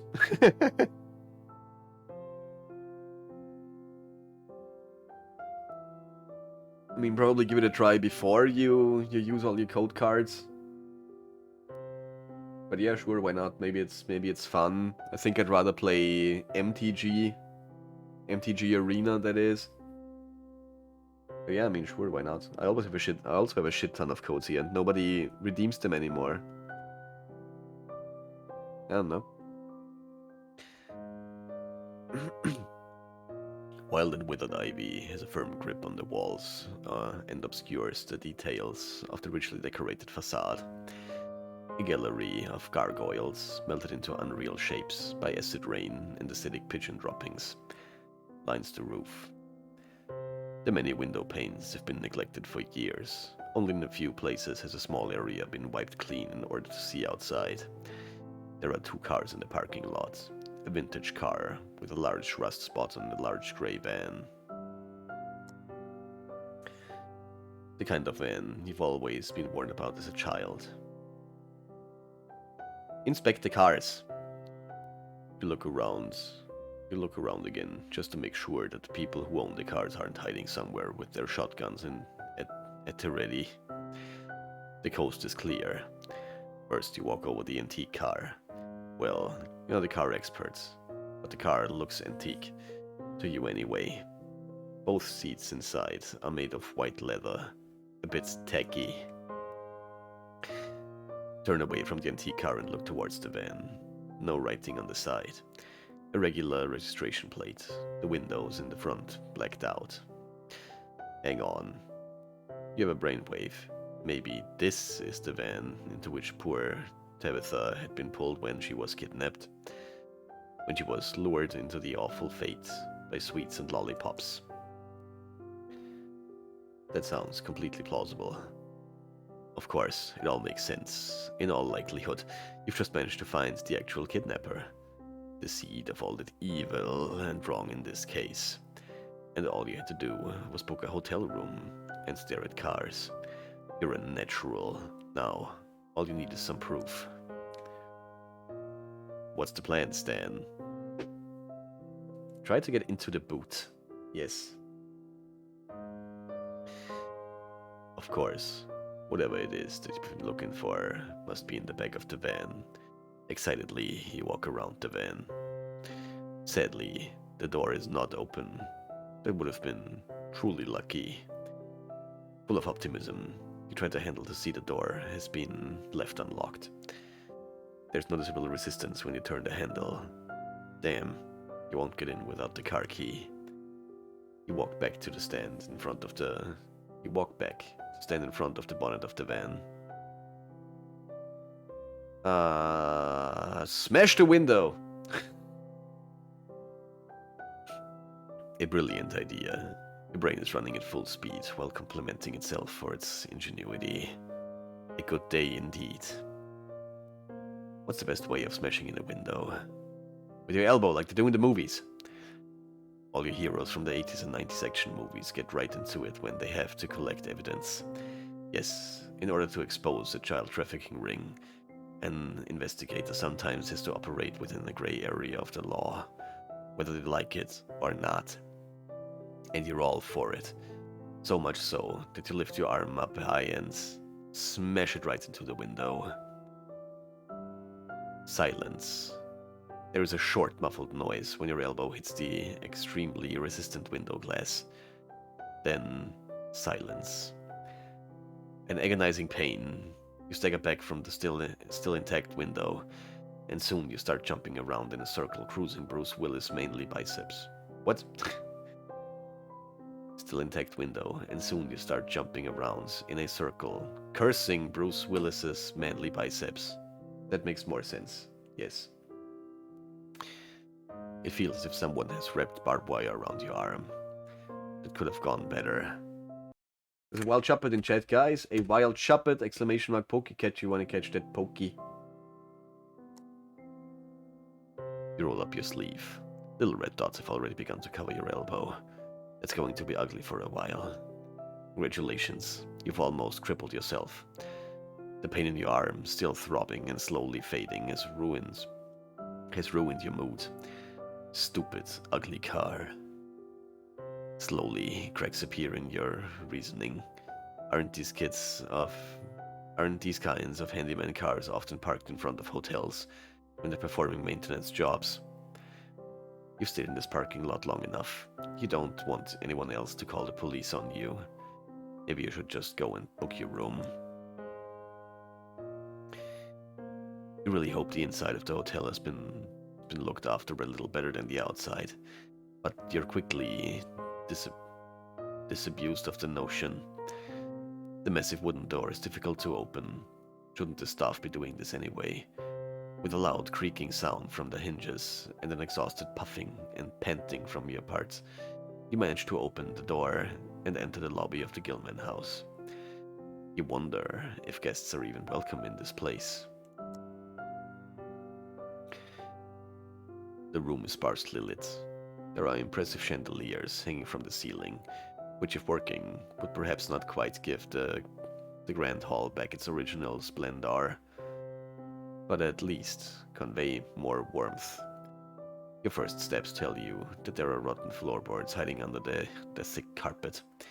The green wall, paneling, and wallpaper also appear rotten and musty. Hey, look at me and Little Sora's catching the chuppet. Congratulations. Sort of wet. To the reception. Oh, hello there, good sir. Before you let yourself be distracted by the questionable interior design and the associated health issues, you walk purposefully towards the reception desk. A small, greenish creature stands behind the counter. The loudly humming ceiling lamp above harshly illuminates his silhouettes and gives his face hard edges. You can make out every individual speck of dust and dandruff on his dark green velvet collar and crooked shoulders. Maybe they should be dimming the lights after all. The figure smiles at you, or perhaps it's more of a grin. His face unsettles you. You lean forward at an angle to get a better look at him. The corners of his mouth reach all the way up to his dried up ears. The corner of his mouth reach all the way up to his dried up ears. His smile looks like it's painted on. His beady eyes lie deep in the cavity of his skull and seem to stare into opposite directions. Has he even blinked yet? And on top of it all, he smells funny. How may I help? You're startled and take a step back. Welcome to the Gilman Hotel. My name is Cornelius Gilman III. How may I be of service to you? The man's gaze remains unchanged, and his unnatural smile still seems to be etched into his face. You're still surprised that he can talk with that expression on his face. Just a moment ago, you could have sworn he was an inanimate puppet. Just like now, when he's not speaking. You have beautiful eyes, you whisper, and lean over the counter. Any plans tonight? Yes, The concierge says. Okay, someone's playing hard to get, but who can play that game? You move away from the counter with a heavy heart. I would like to book a room. You begin and manage to not blurt out. In a different hotel. Perfect. The Gilman Hotel is delighted to be able to welcome you as its guest. May I ask whether you're in Innsmouth for business or pleasure? How long will you be staying with us? Would you... Oh, that's still him. Would you prefer a view towards the beach or the skyline of our exciting town? When would you like to be woken up? Do you sleep deeply? Are you traveling alone? Do you have family? Who knows that you're here? Can I interest you in our spa, fitness, and wellness activities? Would you like to subscribe to our newsletter? How long can you hold your breath? Okay. Funny story, I've been able to breathe underwater since I was a child. Yes. Are we done now? Can I go to my room? The concierge's expression did not change a tiny bit for the duration of the conversation, let alone did he blink. Thank you very much. That was all I need to know. Now all you need is to sign here. He tilts his strangely shaped head over to the guest register. Impatiently, you sign with Noob Slayer 555. Oh no. Yes, of course. I'm gonna go all the way. Sadly, we're all booked up this season. There's only one spare room. Here's your key for room 666. Enjoy your stay. You look at the key, which has magically appeared on the counter. Then your eyes slowly wander past the man on the wall, where countless other keys are hiding. What now? Continue my search for Tabitha. Thank you so much. At least you've got a bed for the night. You think it's best not to waste any more time, and decides to immediately keep looking for the girl. With quick steps, you hurry out of the building, but you can still feel the eyes of the concierge on you. Time to go and look for Tabitha. Your investigation leads to the town center. Oh damn, that fish looks thick.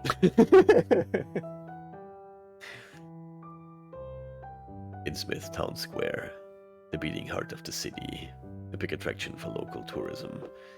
It is a big attraction for local tourism. It is animated by groups of visitors who are chatting away in the sun. A lot less animated are the lethargic locals who are lurching about the square. A rather creepy-looking fountain is in the middle of the square.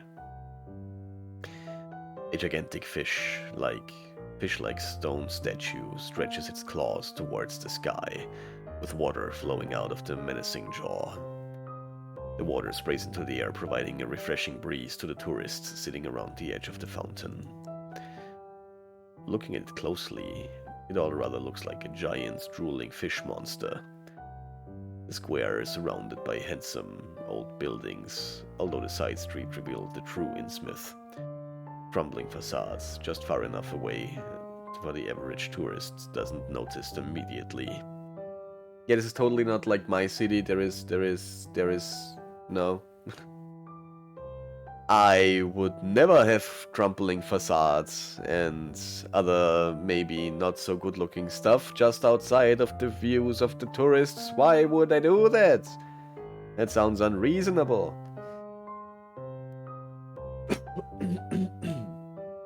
Yeah, also quick reminder to not go to the dog park. There's no one allowed at the dog park, especially not dogs. You also noticed the mean grimace of gargoyles sternly looking down onto the visitors from the corner of their buildings. You make a mental note to block out the Innsmouth architecture in the future. At first glance, you can see the town hall and the police station behind the fountain. There should be a few more public facilities nearby, but you don't notice anything right away. You decide to... where are we going? Let's go to the police station. If there was a little girl missing, I guess they would know what happened at the police station. You enter the precinct. You enter the precinct and find yourself in a small foyer. A counter separates visitors from the actual office of the police officer on duty. It's standard practice, observed even in a cranky little town like Innsmouth. A chilly, not particularly inviting old building with only a single narrow window on the northernmost wall. The room is bathed in a yellowish light, but rather than a warming glow, it's much more like warm sick. Yellowed wallpaper is about to come loose from the walls, probably a process that has been ongoing for years. The exciting finale of which you can witness today. Almost every one of this poisonous green tiles on the floor has cracks or other small damage. A policeman is on reception desk duty. He looks at you through dull eyes. The police station gives off the same lethargic vibe that you've come to expect from Innsmouth by now. But who knows, maybe they can help you anyway. You look around. The foyer is as bare and boring as you've come to expect from Innsmouth thus far. As you look around, your eyes settle on a bulletin board. It's full of handwriting, or printed off.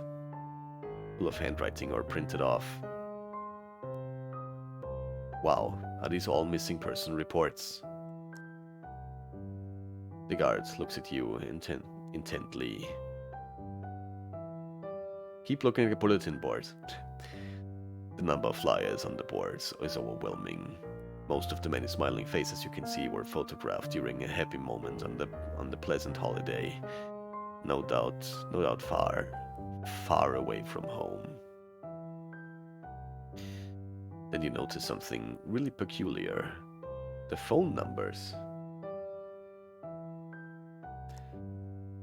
Each of them has a different area code. That must mean that none of these people is from Innsmouth itself, that they must have all been visitors here, just like you. You look for a particular flyer on the board, but you can't find it anywhere. If Tabitha has been missing for a week, why can't you find a notice about her on here? Okay, get down to the point. The life of a little girl is in danger. The wooden floorboards creak under your shoes as you approach the wooden floorboard creaks under your shoes as you approach the cop. They sound like moaning of an audience somewhere in the distance, commenting on a display of epic stupidity. The cop on duty has been watching you intently ever since you entered the room. He clears his throat before talking to you.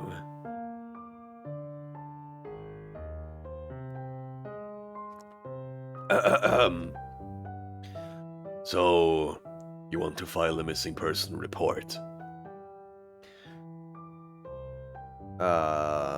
No, why would you assume that? No, why would you say that? The cop seems briefly surprised. Well, it's just what most tourists... He stops himself mid-sentence. All of a sudden, the paper in front of him has become super important, and he starts making neat piles that are perfectly perpendicular to the pen and ruler. It's pure zen to behold. When he's done, he returns his attention to you. What do you want? Why are so many people reported missing? He stares at his newly arranged desk and adjusts the objects even more. Only an electron microscope could now show an inaccuracy still present in his arrangement. Then, all of a sudden, the cop gets up, murmurs, lunch break, and disappears in the back of the office. Question time appears to be over. You're now all alone in the foyer in the police station. Look through the policeman's papers, of course. What else would you do? A quick look to the left and right. No one in sight. You grasp this opportunity to inspect the desk. You notice your heart beating loudly in your chest. You start drooling through the cop's papers, but sadly, you can't find anything apart from crossed-out tic-tac-toe games and amateur doodles.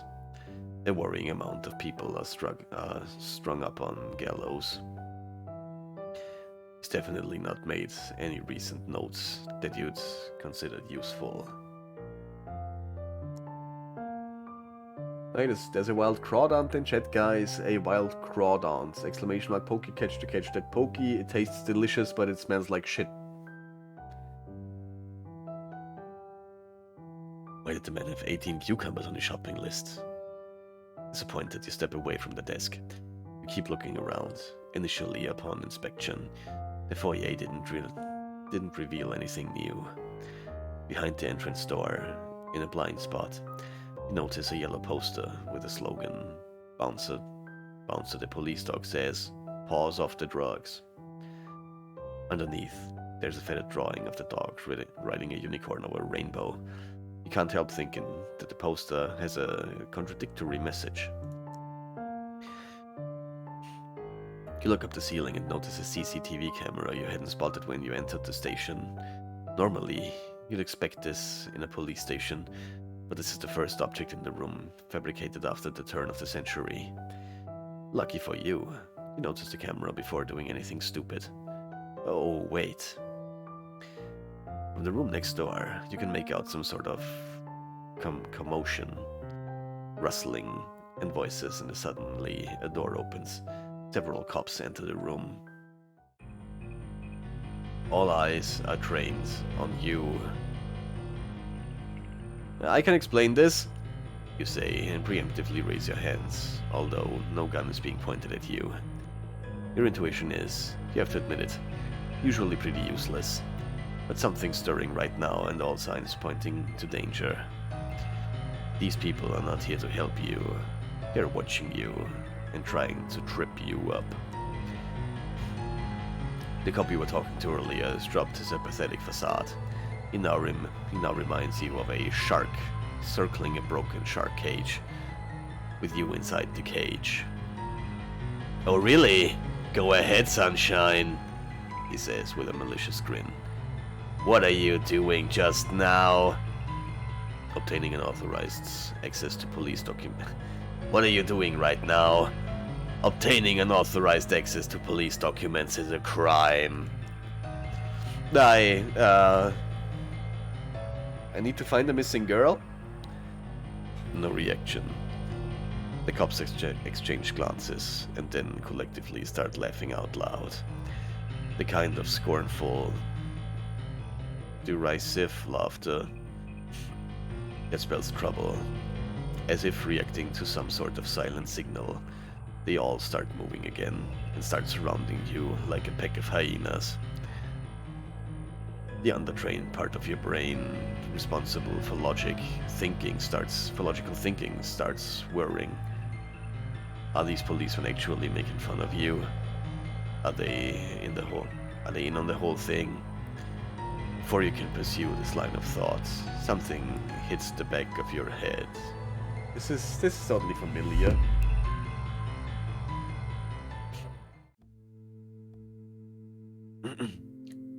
Your head is pounding, and you feel numb and lethargic. You fade in and out of consciousness. Memories visit you. Pleasant ones that hail from better times. Then you return to reality. Reality is not all attractive.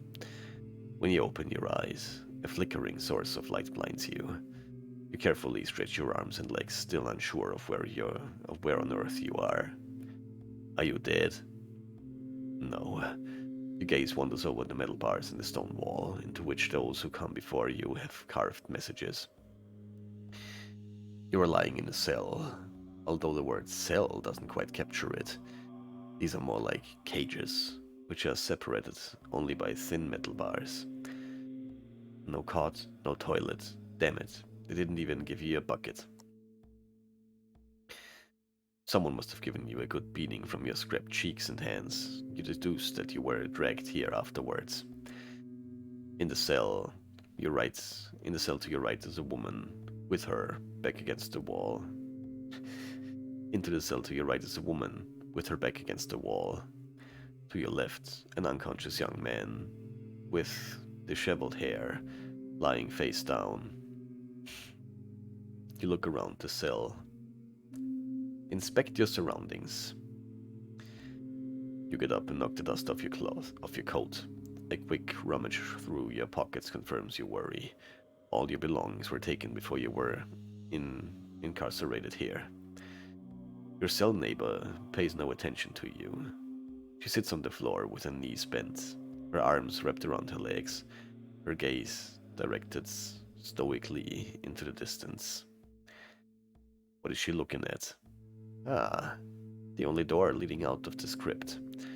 Even if you magically manage to open your cell door, you still have to overcome this metal door. You squint your eyes to get a better overview of the situation. The door was a narrow slit at eye level, through which light falls into your prison. You think you may be hearing distant voices, but maybe you're just imagining that. You look around the dark cell. I will try to talk to the woman. Hey! Given the circumstances, no one can expect of you to come up with something more creative. She turns towards you with a sigh. Slept well? You rub your cheek. Big mistake. Your head feels like one big bruise. Explain your situation. This is completely insane. They got me... You begin, but she interrupts you. You're innocent. The police are a bunch of lunatics. Got you on some pretext. You've either been stupid enough to come here on holiday, or you're one of the detectives. One of the detectives? What? How do you know? She rolls her eyes. Have you still not figured it out? There is no missing girl.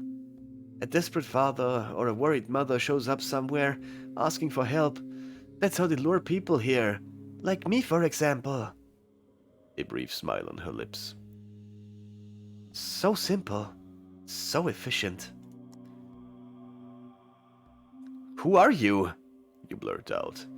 The question could have been phrased a bit more elegantly, but this is perhaps not the time for formalities. Kate, My pleasure, the woman replies monotonously. I'm here for the exact same reason as you, I suppose.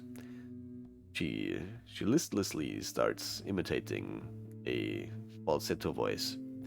My little girl is missing, I'm so worried. An accurate portrayal of Dahlia, you have to give her that. And this, she nods towards the peaceful slumbering surfer dude, is Lonnie, who is here on vacation. She laughs softly. What's going to happen to us now? Is one of many questions in your mind right now. At least, it's in the top 3 of all your questions. In addition to, how can a degenerate man from Innsmouth knock you out so easily? And would the telekinetically gifted evil mutant twin in this horror movie from the 80s have become much nicer had his parents not baptized him? Belial, but Steve? Yes, probably. Who knows? The power of names. The woman frowns at you. How the hell should I know? She looks away from you, and as before stares at the metal door at the end of the room. Then there are scramblings, rattling sounds. The door is being opened. But I guess we're about to find out. Hard to tell which is worse, the squeaking sound of the rusty hinges, or the light flooding the basement room and blinding your eyes. The light flooding the basement room and blinding your eyes. Ha! It's yes. A figure approaches. It takes your eyes a few seconds to adjust and take in who is standing in front of you. It's a cop, and he's not alone. The policeman looks down at you with a condescending grin. Then he fumbles with a lock on your cell. From the corner of your eye, you can see that more visitors are entering the cell room. They seem less amused by the situation, chewing on their bulging lower lips. They keep an eye on you, and the other two, in their hands they hold burlap bags. I hope you didn't keep you waiting for too long, the cop says in a chatty tone. I wouldn't want visitors to get bad impressions of Innsmouth. He opens the cell and grins at you. And you're coming with us now. Yeah, I'm gonna attack the shit out of him. It's 4 against 1. Your fellow inmates are still in their cells. You'd have to be pretty stupid to try anything.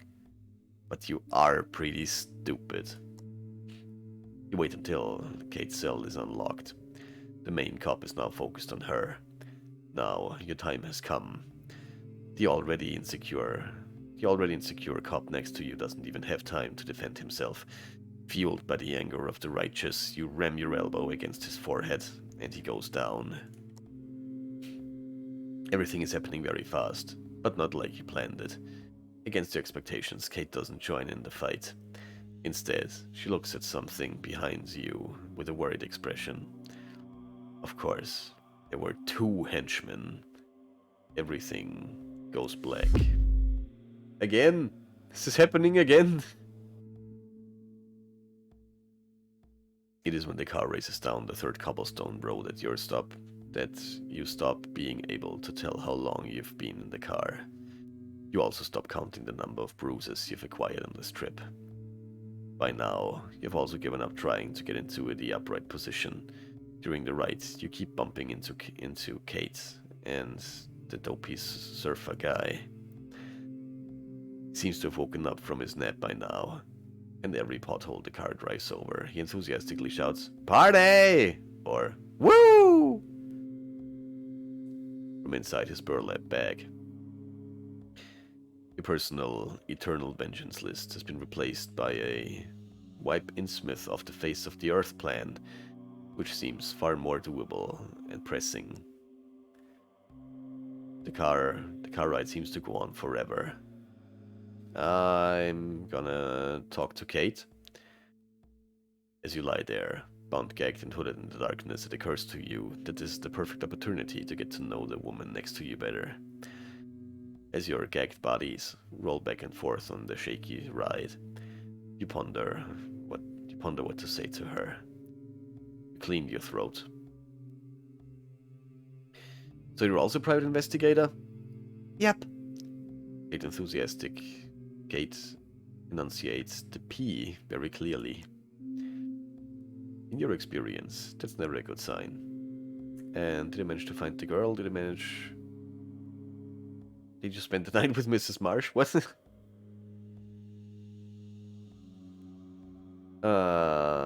Did you manage to find the girl?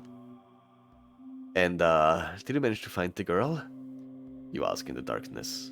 No response. All you can hear is the humming of the engine and the squealing of the car tires. Silence. As you lie there, bound, gagged, and hooded in the darkness, you decide to simply wait it out. What further trials might be awaiting you? Suddenly, your weight shifts around. Seems like it's going downhill. Everything feels even bumpier than before until the car comes to a sudden halt. The front door of the van squeaks open, and then a slam shut again. You can hear voices outside. Quite a lot of voices. Some cheerful laughter, too.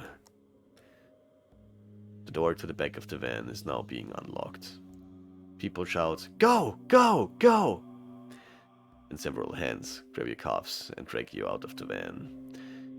Now, there are even more hands, tightly clasping your arms, shoulders, and you notice a little alarmed. Your hips too. Unpleasant. Say something. A good private investigator tries to establish a connection with people even in the most extreme situations. Without being able to look anyone in the eye, you say, "Where are you taking us?" A painful smack on the back of the head is all you get as a response. Shut up. Keep walking. You decide to retain your dignity and wait. Maybe these gentlemen are more keen to talk to you once they've brought you to wherever they are supposed to deliver you. The stress and responsibility of kidnapping, tying up and carting innocent tourists off into the night must be weighing heavy on their shoulders. With a jerk, the hood is pulled off of your head. You find yourself on the beach. The sea is rippling in the far distance. It must be a low tide. You and your fellow captives are surrounded by several sinister-looking men. The only thing that this pitchfork mob is missing are torches and, well, pitchforks. Their leader steps in front of you and points in the direction you're supposed to walk. In between a jagged rock formation, you can make out a hidden path that seems to be leading into the inside of a rock cave. Goes down quite deep. Watch your step. You don't want to be impaled by stalactites. Stalagmites. You pipe up. What? Stalactites from the ceiling of a cave and point downwards. So what you were referring to are Something hits you in the back of the head. Dagon doesn't like white guys. Someone snarls. Oh, please. You are not too far off with the torches. The villagers distribute old-fashioned oil lamps among themselves before you all enter the caves. Your shoes are soaked, full of salt water, after only a few steps, but you barely notice. The lamps in front of you reveal every new path, twists and turns, and after what feels like an eternity, you wonder if by now you have traversed the eternity of Innsmouth Underground. The entirety of Innsmouth's Underground. I did way too many Palkia encounters. Eternity! You wonder by now if you have traversed the entirety of Innsmouth's Underground. Where might he be taking you? Look over your shoulder. When the path ahead seems to be reasonable. When the path ahead seems to be reasonably level, you risk a look over your shoulder. Two of the kidnappers walk directly behind you. Between them, you can see Kate's face in the flickering light of the lamp.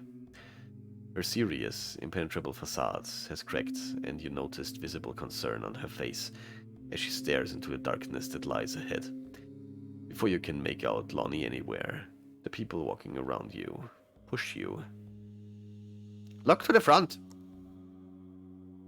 For the longest time of your arduous pilgrimage, your little group was just a tiny floating island of lights amidst the darkness. The little group was just a tiny floating island of light amid the darkness. But now you can finally make out another flickering light in the distance. It's a simple light, yet it is enough to give you hope that you won't die in this subterranean darkness. As you approach the source of light, you recognize two men in the dark, strangely patterned robes. Both carry a torch in their hands, and jagged staffs that look a lot like pitchforks. "Everything's ready," one of them shouts over to you. The man walking in front of you just waves back without actually replying. You would really like to know what it is exactly that has been prepared, but you get the sense that all will be revealed soon. You follow your two captors down a narrow passage that has been carved into the rocks of the cave. Columns decorated with ornaments support the ceiling of the cave. You are now in a winding corridor, and you can't make your mind up as to whether you think that the walls are man-made or not. The walls seem to be shifting and moving, depending on how the light illuminates them. Then you have arrived. Am I dead? You have arrived at your destination. Your eyes need a moment to adjust to the new environment, which is illuminated by flickering fires. Your group enters a hall in which the ceiling is supported by 4 broad columns. The moment you step through the archway, a lump forms in your throat. There is something in the air that takes your breath away. The smell of death and decay. And bad breath. The origin of the latter is easy to make out. A big mob, armed with, what else? Torches and pitchforks, is waiting to welcome you to the other side of the hall. The blazing fire of the torches gives a tint of hellish nightmare to the whole scene. Only as you walk closer do you realize that in the center of the hall there's an abyss extending into some unknown depths. So far, your footsteps were the only sound echoing through the place, but now you can make out another sound. The faraway murmur of the sea.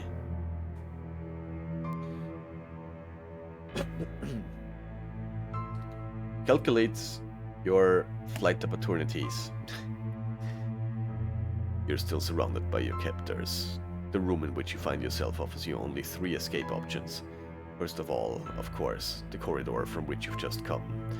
Without a torch or any other source of light, however, you won't be able to cover the dark route without being impaled by some sharp rock.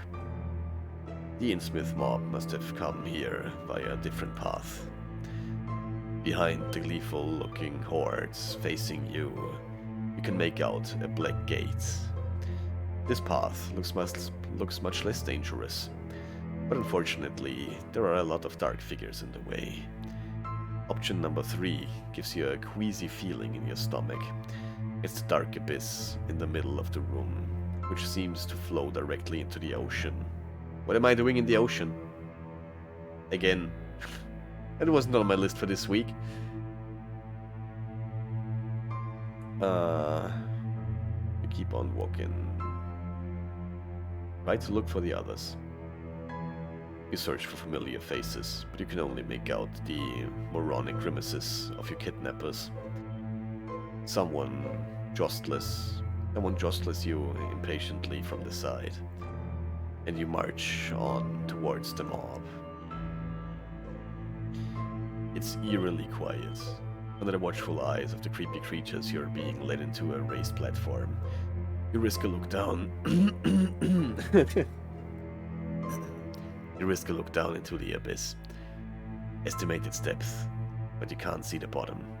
Yeah! Yeah!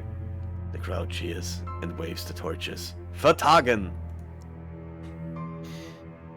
One of the kidnappers cuts your ties in two. The line then lines you up. Your travel escort blends into the mob. Your instinct tells you that any wrong move could be your last. The three of you now face a huge pack of the finest specimen that Innsmouth has to offer. The glances of emotionless bulging eyes rests on you, and then a monotonous chorus song rises from the swollen grey lips. Ie, Cthulhu, Vertagen. Ie, Cthulhu, Vertagen. After what feels like an eternity, the crowd splits. Oh, hello there.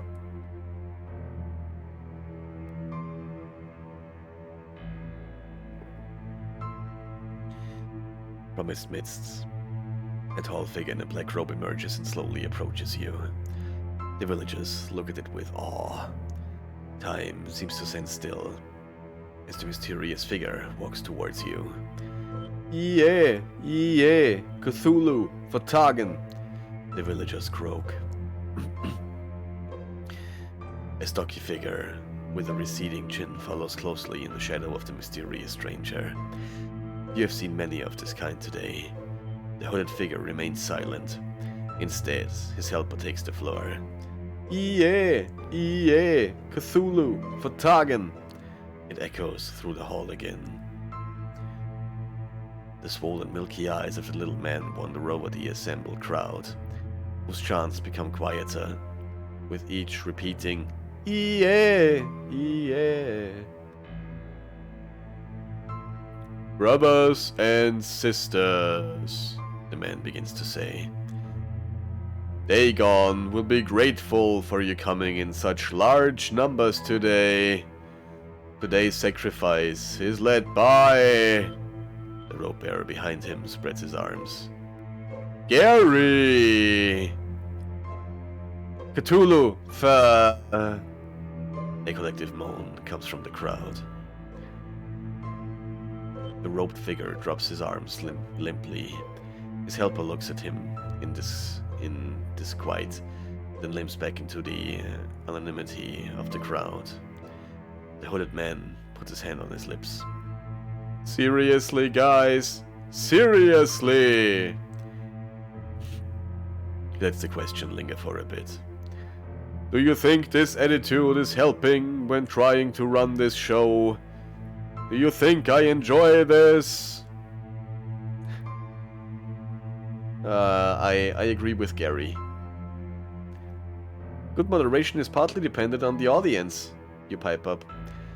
If no one is interested in the subject, even the best speaker in the world cannot succeed. A hesitant murmur goes through the crowd. Gary turns to you and looks at you, fascinated, as if he just noticed you for the first time.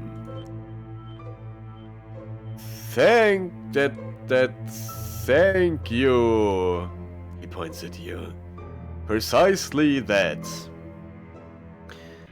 He looks over his shoulder towards you. He looks over his shoulder towards his congregation. Because if you don't join in, we might as well all go home. From the corner of your eye, you can see that Kate... Oh, that's... What? From the corner of your eye, you can see that Kate is staring at you in disbelief. A few people from the mob roll their eyes. The rest let their hands hang in shame. Yeah, I guess there's a thingy missing here. Somebody forgot to press Shift 2 here. Sorry, some of them murmur. suggested everyone goes home. Well, I really wouldn't mind, you add. I have to work on Monday. High Priest Gary folds his hands. Ha ha ha ha ha! Nice try, buddy! But we have a deadline tonight. Deadline! Get it? Embarrassed laughs come from the mob. Oh no. They can't be serious. No. One of your captors slightly slaps you around the back of the head. I'm gonna go berserk. I'm gonna go beast mode. That's enough now, goddammit! Gary takes a step back, raising an arm to protect himself from your outburst. Neither the villagers nor your captors are making any effort to stop your anger. From the moment I set foot in this goddamn shithole at the ass end of the world, I have had nothing but patience for your disgusting, mutated scumbags. Then you kidnapped me and dragged me into this stupid grotto. And now to top it all off, you're going to sacrifice me? You point to the abyss. And now you want to chuck me down this dumpster of hell. Gary makes a pleasing gesture and approaches you. Whoa, whoa, whoa. Nobody is being chucked anywhere. This ain't Dunwich, am I right, folks? The villagers giggle at that. No, it's Dagon who decide what's going to happen with you. But why? Why are you doing all this? And what's wrong with this guy anyway? You add and points to a figure, half man, half carp. The high priest folds his hands. I can assure you we have good reason. Excellent reason even. Only it's impossible to go into detail right now. This very evening. You won't make it easy for them. What has he got out of doing this Dagon sacrifice routine anyway? The high priest laughs artificially and then turns around to the mob seeking confirmation. The mob is silent and looks skeptically up the pedestal. Mouths open, frowns, mouths closing again. Any insights? The high priest is silent. He's either getting angry or nervous. It's hard to say which of these should worry you more. Dagon provides us with unending wealth. I can't see any proof of that. Look around over the people standing on the lower levels. These disfigured creatures are mostly fishermen and farmers, or they earn their money with other menial jobs. Wealth? Is this supposed to be a joke? That one there. That one there. You point almost blindly at someone in the crowd. Doesn't even wear clothes. It's just a fishing net combined with the bits of fabric. And it doesn't even cover the critical spots. The people who were just standing around the man are now moving a few yards away from him, as if they were magnetic poles that had suddenly been reversed. One could almost feel sorry for the man in the fishnet clothes. His sad, swollen frog eyes look down at the ground. Give them a sermon or get down to business. I'm not sure what any of these are supposed to mean, to be honest. There's also a wild Dynamo in chat that just disappeared, I think. Yes, Dynamo escaped. Nobody caught it. I'm gonna give these guys a sermon, I guess. Wealth? You kidnap people for wealth? What kind of god is that supposed to be? You wanna know what I think? No. Kate presses out pleadingly between gritted teeth, but it's too late. Nothing can stop you now. You should all be thoroughly ashamed of yourself. Complete silence. The high priest takes a step towards you and then turns to Kate and Lonnie. We normally don't do this, but... Go ahead, both say in unison. It's hard for you to decipher their expressions. What are you missing right now? The high priest gives you a good push. You fall headfirst into the abyss blackness. Fortunately, the impact on the water surface knocks you out. Your lungs fill up with water. Unfortunately, you don't even notice which orifices are penetrated by the tentacles on a dark... oh boy. Fortunately, you don't even notice which orifices are penetrated by the tentacles of a dark god who has been waiting for you in the depths of the sea. Sinking feeling! I drowned! Luck, luck, luck. Alright then. I think this is the last ending we're doing. Yeah, I'm super dead again. I wonder if I even can find the little girl. I wonder if that's actually a thing. Maybe other detective lady is right and there isn't even a girl. Maybe we'll never find out. Okay, let me just close this game real quick then and put some music on. Some smooth Halloween lo-fi. And then just let me restart that cam tool real quick, because it's probably being a bitch again. Because that's just what it do.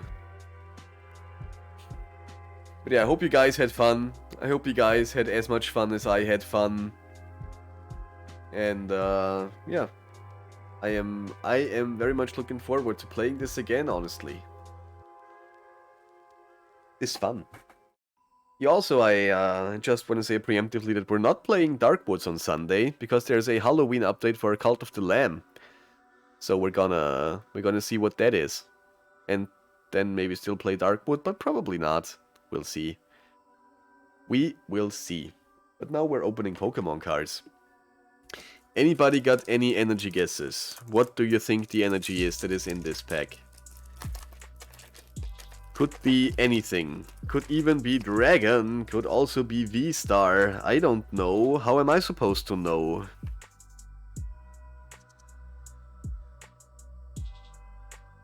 So yeah, what do we have? What do you got? What are we doing? What do you think is the energy? Hit me with the best energy guess. Guessing Garbles goes fighting. Little Saurus probably purple, as one does. I would say Dork type. Anybody else? Any guesses? Anything? Anyone? Anybody? Sponsorman still here. Sponsorman, you have an energy guess? Is there no? Okay. Let's just see what we have here. Oh. Wow! It's water. Nobody said water. Then we have Gastrodon, the Arcphone, a Medicham, Electrike, Shuppet, Murkrow, Wurmple, a Tynamo, which just escaped before that. Oh, nice! Radiant, Shiny, Gardevoir. Yeah, I streamed until Shiny, Little Saurus. What are you gonna do now? I found a Shiny. Yeah, that is a Shiny. I can end stream now. I found a Shiny Gardevoir. And then we have a Malamar. No holo, no anything. Just Malamar. Shiny. I did stream until Shiny. Yeah, I did. Thank you all for being here, guys. I'm pretty sure everyone who's in here is already on Discord, but just in case, there's a Discord that you can join. There's also YouTubes that you can subscribe to, and VODs you can watch, and also a Twitter that you can follow if you really want to do so. There's probably not much happening there on Twitter, so we're gonna raid Milo. Is it a Milo raid day again? There's I'm not sure if there's anybody else who I really want to raid. I mean, yes, there's always Cell, but there's always Cell. Let's just go to Milo. Maybe if anybody is in an Overwatchy mood, you can watch the overs with him. If that's something that you would like to do. Create the dashboard. That's where I want to go. You also, guys, make sure to check out Little Saurus, who's a really amazing streamer. We're gonna do a multi-stream on Saturday. It's probably gonna be something spoopy. And yes, there's also merch, actually. There is merch, and Redbubble currently has a sale where everything is 30% off. 30% off of everything. Just get your favorite mayoral merch and all your dino merch and all the other merch that your hearts desire. Right then, we're gonna go to Milo's. It's I want to say it's been a while, but it probably hasn't been a while since we've raided him. And yeah, currently playing Overwatch 2, which is actually completely different from Overwatch 1, because it's, you know, it's very weird. I don't like that there's just one tank. It's yeah, that's a thing. 4 days ago. Oh no. Ah yeah, there's also a raid message, by the way. This is the non-subscriber raid message, and if you're subscribed, you can use this one. So yeah, spam the emotes. Do it now. Do it quick. Do it in Milo's channel. Do all the stuff. Do all the things to the things. Thanks for the hug, Little Saurus. Very highly appreciated. But yeah, thanks again for being here. I will add this game to the list of games that we casually play, I guess. Bye, Garbles. Thanks for being here, and have a good night. Don't forget to follow Milo, cause he's cool and all, and thanks for being here. I didn't even think I would raid with 8 people, so that's pretty cool. Alright, guys are the best. Have a good one. See y'all soon.